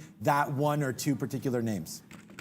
Ooh, this is a controversial one. I'm going to say I quite like Tesla just because the way it runs. You know, when it does run, it runs, and you can see nice, movement in your price action. But that is a bit of a controversial one because not everyone likes Tesla, I guess. Other than that, I would say the small cap ones that I've done quite well in, which has been HTBX from last week. Okay, that's been quite good for me. And VXRT as well. Yeah, no, stay with that. You don't, it's not really a loaded question, but it's just one of those things where I like to talk about Microsoft and Carnival Cruise Lines and some names to go. So that's not a bad one there. And I don't, don't say that the Tesla is very controversial. It's not really. It's a great day trading stock. There's lots of traders that trade it. And I would say if you are going to learn, especially on a paper trading account, nothing wrong with trading Tesla. Just remember, just a tip here, like if you just move this over one spot, 143.50, and kind of trade it as, a $100 stock instead of a $1,400 stock. You just have to make sure to risk accordingly, right? Size down your shares, trade it as if it is $140, or you can move this little thing over a couple more decimal places here and treat it as a $14 stock. But just share size accordingly. Tesla has great moves. It's always in the news. So that's why I think that you might have done really well there with that stock pick. Don't be ashamed to say that one of your favorite ones to trade is Tesla, because it is ours as well. Yeah, I think it goes without saying. It's a great day trading stock, and certainly you want to throw. You have to throw a caution to the wind when it comes to price. And I think Sean's advice is the best when it comes to finding a way to relate it to names that you're more comfortable trading. I just want to give a shout here. We talk about winners, we talk about losers. I shorted 10, I shorted 11, I shorted 10.50, I shorted 10 on VXRT. I don't short 9.50. I'm going to chalk a little bit of up the time of day. Should have done it. Another 50-cent move to the downside. It can't seem to find a bottom just yet. I do think if you look at that 10 even level, that's the first sort of support that it had in the morning. A nice breakdown at that price. I think that could be sort of a line in the sand, at least coming back up, maybe to short in front of it, and then a potential break if it ever gets back above that price. One of the first questions this morning, and one of our members, one of the longtime viewers, was asking about this stock, was I bullish? And I said no, not unless it breaks this level to the upside. So I had no interest in guessing at that bottom at 10. But once it put it in, we tried to trade off of it here. It's done 20 million shares. As long as it does try to sustain it, you can see the volume pick up actually during lunchtime. Certainly something worth watching. I would just simply say as a word of caution, I trade a lot of these small caps as well, Mary. Just make sure the volume's still there, right? We're seeing ridiculous amounts. Sometimes these names are doing 100 million, 200 million in a day. If you're going to trade it in the afternoon or trade it throughout the entire session, you want to make sure that it's actually doing and churning through solid volume. When it really starts to dry up, the risk to reward might not be there for a lot of traders, and you can overtrade, which I'm trying not to do in VXRT, although it feels like I should have just jumped in. You would have had 40, 50 cent win in like 5 minutes. Every day keeps on giving it to you. You mentioned HTBX. I should have been trading that one certainly today. It's on my list and I didn't. So thank you for reminding me about that. We can learn something from you guys as well. Yeah, that's for sure. Always learning and never stop learning. That's the key to anything, as I'm sure you know. Nikola does come down 32.50 before ripping all the way back up. So again, yeah, sometimes the discipline will hurt, but there it goes. Breaks 32.50 and we get out, and now we're 40 cents the other way. So I wish we would have been able to. There's another example, Mary, of some FOMO there. I wish we would have been able to hold on to that one as we go. But we're just continuing to trade many different things here. We're involved with Netflix. You guys know Nikola, and DraftKings just keeps on bouncing for me back and forth. So we'll wait to see what DraftKings wants to do here. Let me just call it up here. How far has this gone down for me? I was waiting my bid, guys, 33.76. It only got as far as 90. So we'll wait to see, Brendan. Make sure, obviously, you guys keep following us after the show, and we'll see if we can't hit some news on DraftKings and get that to you right away. But it looks like it wants to make a move upside. We'll dump this if it gets back above $35. Only 10 minutes to go, guys. Yeah, and this is Penn's even heading down towards like the 50 period here. I mean, there's better support at 29, but I mean, if we can get any kind of a base at 31 even, obviously you see the news coming out. You got to keep your ear to the ground. Major League Baseball came in, and then gambling was sort of a big boost there. Lots of people partaking. Just because MLB's done doesn't mean necessarily bad things for when it comes to hockey and basketball, because they do have that bubble that they're doing, but. The NFL is not bubbling. So obviously anything that happens poorly for baseball is going to be reflected on the big money maker, and that's going to be American football. I think that's probably what's going to keep some of these names under pressure. The bigger fish coming a little bit later on. Actually, this training camp's actually starting for the NFL. So that's what I'd watch out for. If they cancel baseball, now, the ramifications could be big when it comes to football, and that's the big moneymaker. So I'm not going to dip into this Penn long, but I think if it actually were to base out at like in front of that 31, that could be an interesting spot for it. Of course, if it ever gets back down to this 27, 29 area support, that could be interesting as well there. Penn, monster move to the upside, obviously, now holding the top end of that range. This is sort of a big thing where you want to keep the ear to the ground there, and that's why we have Brendan, as always, giving us the news. But I want to jump back to that MNOV. We only have under 10 minutes now left. It's continuing to go parabolic to the upside. Normally, I'd be thinking about where we can roll into a short. At this time of day, it hasn't really put in a firm high, but it's trying to here at 1170. I went to the daily, didn't see anything that I love too much, but you are seeing some tight consolidation now after a couple of legs to the upside. I'm now thinking about a 1075 area short if I can catch this one and catch some shorts. Some shortable shares, which look relatively cheap. I think we can get them for 10 cents a share. So I'll go ahead and pay for that, see if I can't get the short on MNOV. We're averaging in also to DraftKings right now. So a good little look there, a nice little price, 33s, right away down to 21s there. So our average price now, 34.25. So we go right away into the money now on this DraftKings short. Yeah, like Neil said, I like that angle. More sports, more problems here for some of these names. Although I'm invested in DraftKings, so I'm not overly worried for long term. But yeah, short term, this does not look good at all. But guys, here we go. Yeah, here we go. Nice little 25-cent win. We're getting revved up here. I do think that we can get downside. What is this breaking spot? 33.90. Let's wait to see what does happen there on the downside for DraftKings to go. But yeah, it's been a super exciting day. I want to thank Mary from across the pond today. So a big shout out to that. She'll be also getting one of these bad boys, a nice little Lewis Daniels watch. You'll be able to figure that out. They're an English company, so you can look that up. Hopefully the shipping will get there a little faster than we had ours. But they're on now, and they look really nice, Mary. So tweet that out when you get it. Hopefully you can enjoy that timepiece. And we've had fun with you today as well. But with time running out right now, why don't you give, if you can, like a 20-second or 20-minute, well, we'll run out of time if it's that, but a little bit of an explanation why you feel that if you're not already a subscriber, why should you be? And if that could help us, if you bring that from sort of a beginning side point, like where you're from right now. Because it's been the quickest and it's been an acceleration of learning for me in terms of your channel. So much information, it's free, it's fantastic information, and it's fun as well. So there's no other reason why you shouldn't subscribe. Good, yeah, we're trying to have some fun here, so thank you so much for recognizing that. It can be very tough. Like, people are like, well, why did you miss that stock? Why did you miss this stock? Well, it's because I have 200... Doing both things at the one go. I take my hat off to you because, conversating, being funny, trading, making a profit, it's a lot to do all in one go. But you guys do it very, very well. It's very impressive. Yeah, Mary, I'm going to get you the number of my boss for after the show, so please stay tuned for that one. But we can all do well there. So, no, thank you so much for the kind words. Let's just continue to keep this show going here as DraftKings now, guys, looks like it wants to break down below $34. So, like you said, they're conversating and looking at this money-making opportunity. Short, 3 shorts. We got to take some out, though, man.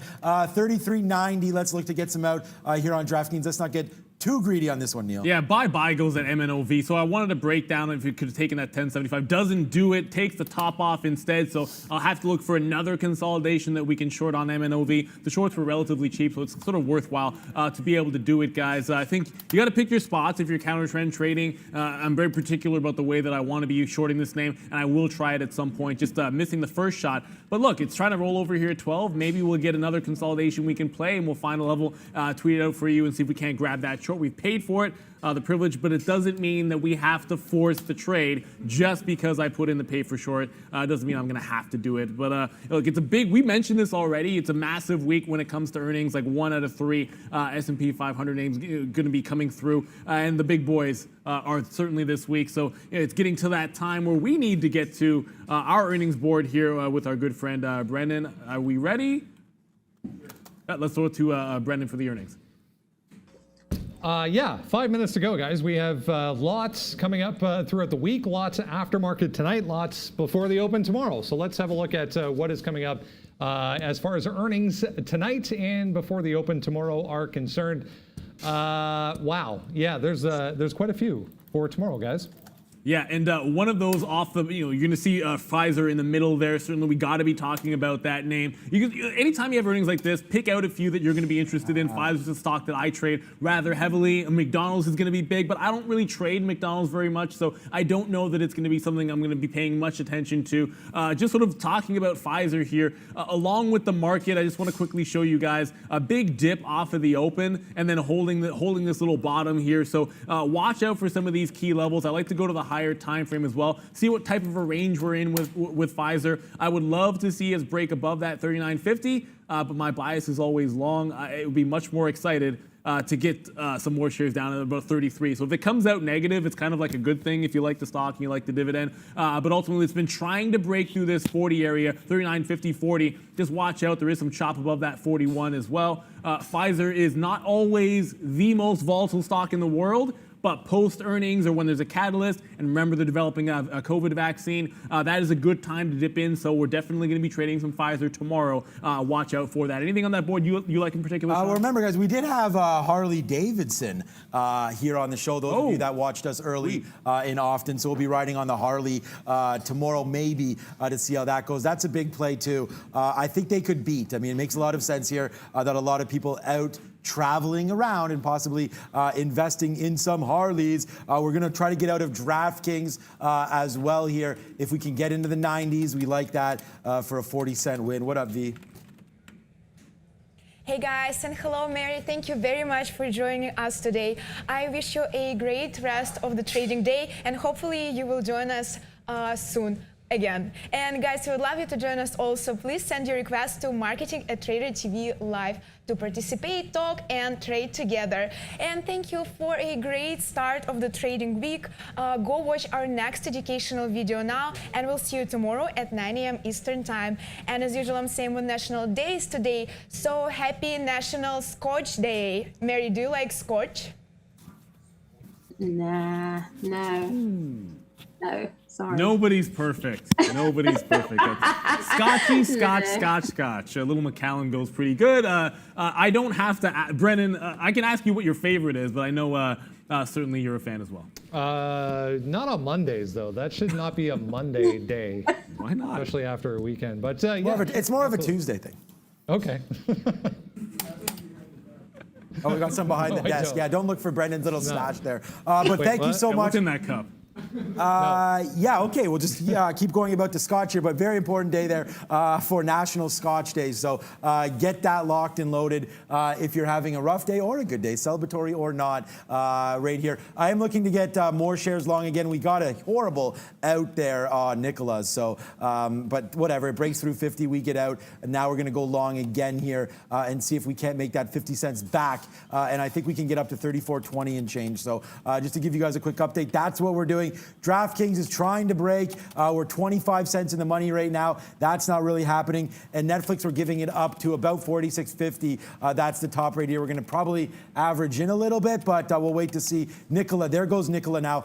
We take some more long guys breaking through that. Let's see how high Nicola wants to go. But that's my trade. We're going to run with the rest of the day here, guys. Yeah, just worth noting here, on these news that's been coming out, of course, with baseball, Penn just continuing to hold bottom. You're seeing DraftKings work a little bit better back to the upside. So when it comes to relative strength, weakness, if there's a further flush or bad news, it might seem like Penn is taking the brunt of it right now. I do want to give a quick shout out and a big thank you, of course. Mary, thank you for coming on the show. Thank you for being a fantastic guest. And of course, as a reward, you'll get one of these bad boys. Look out for that. Lewis Daniels Watch, that's our sponsor. So do enjoy that. I want to thank you one more time here. But any final words before we get ourselves out of here? No, just keep up the work, guys. It's really appreciated from everyone in the chat I've seen as well. And I have put my Twitter. I don't have an Instagram. But yeah, thank you for giving me the opportunity also. Yeah, that's what we love to do. It's all about the trading community here, and you know how we like to end this one off. We go right down the line. Valeria is always doing a fantastic job. I like the pick of day it is today. And Sean, if you're gonna be involved in Scotchy Scotch, you probably want to hydrate yourself first. So how are we doing over there? Bad. Oh, you know what we didn't even do yet, by the way, is it is fruit salad time. Oh my God. Guys. So here we go. Mary, you're still on board. We forgot to do it. I've just been too busy trading like a maniac today. But today, fruit salad, strawberries actually I'll pick. Today is a strawberry kind of day. What is your favorite fruit to have in a fruit salad, Mary? Definitely a strawberry. It's my top fruit of the year. Wow. Strawberries, perfect. Great All right. choice. Then you get a bang for that one as well. But fruit salad time. Thank you for that. Strawberry, both of us, great minds think alike. Thank you, Mary. That's the day. And let's come back tomorrow. Will be some more fun, lots of earnings. Thank you so much, Mary. And thank you so much, everybody, today. Thank you. 100%. And down the line, can't get away from it. Got to go to Brendan. Thank you very much. Of course, giving us that real-time news as baseball may be getting canceled. We will see. But as always, I'm Neil Roberts. Good morning, good afternoon, good evening, wherever you are in the world. This is Trader TV Live. We'll see you tomorrow. Bye, guys. Thanks, Mary.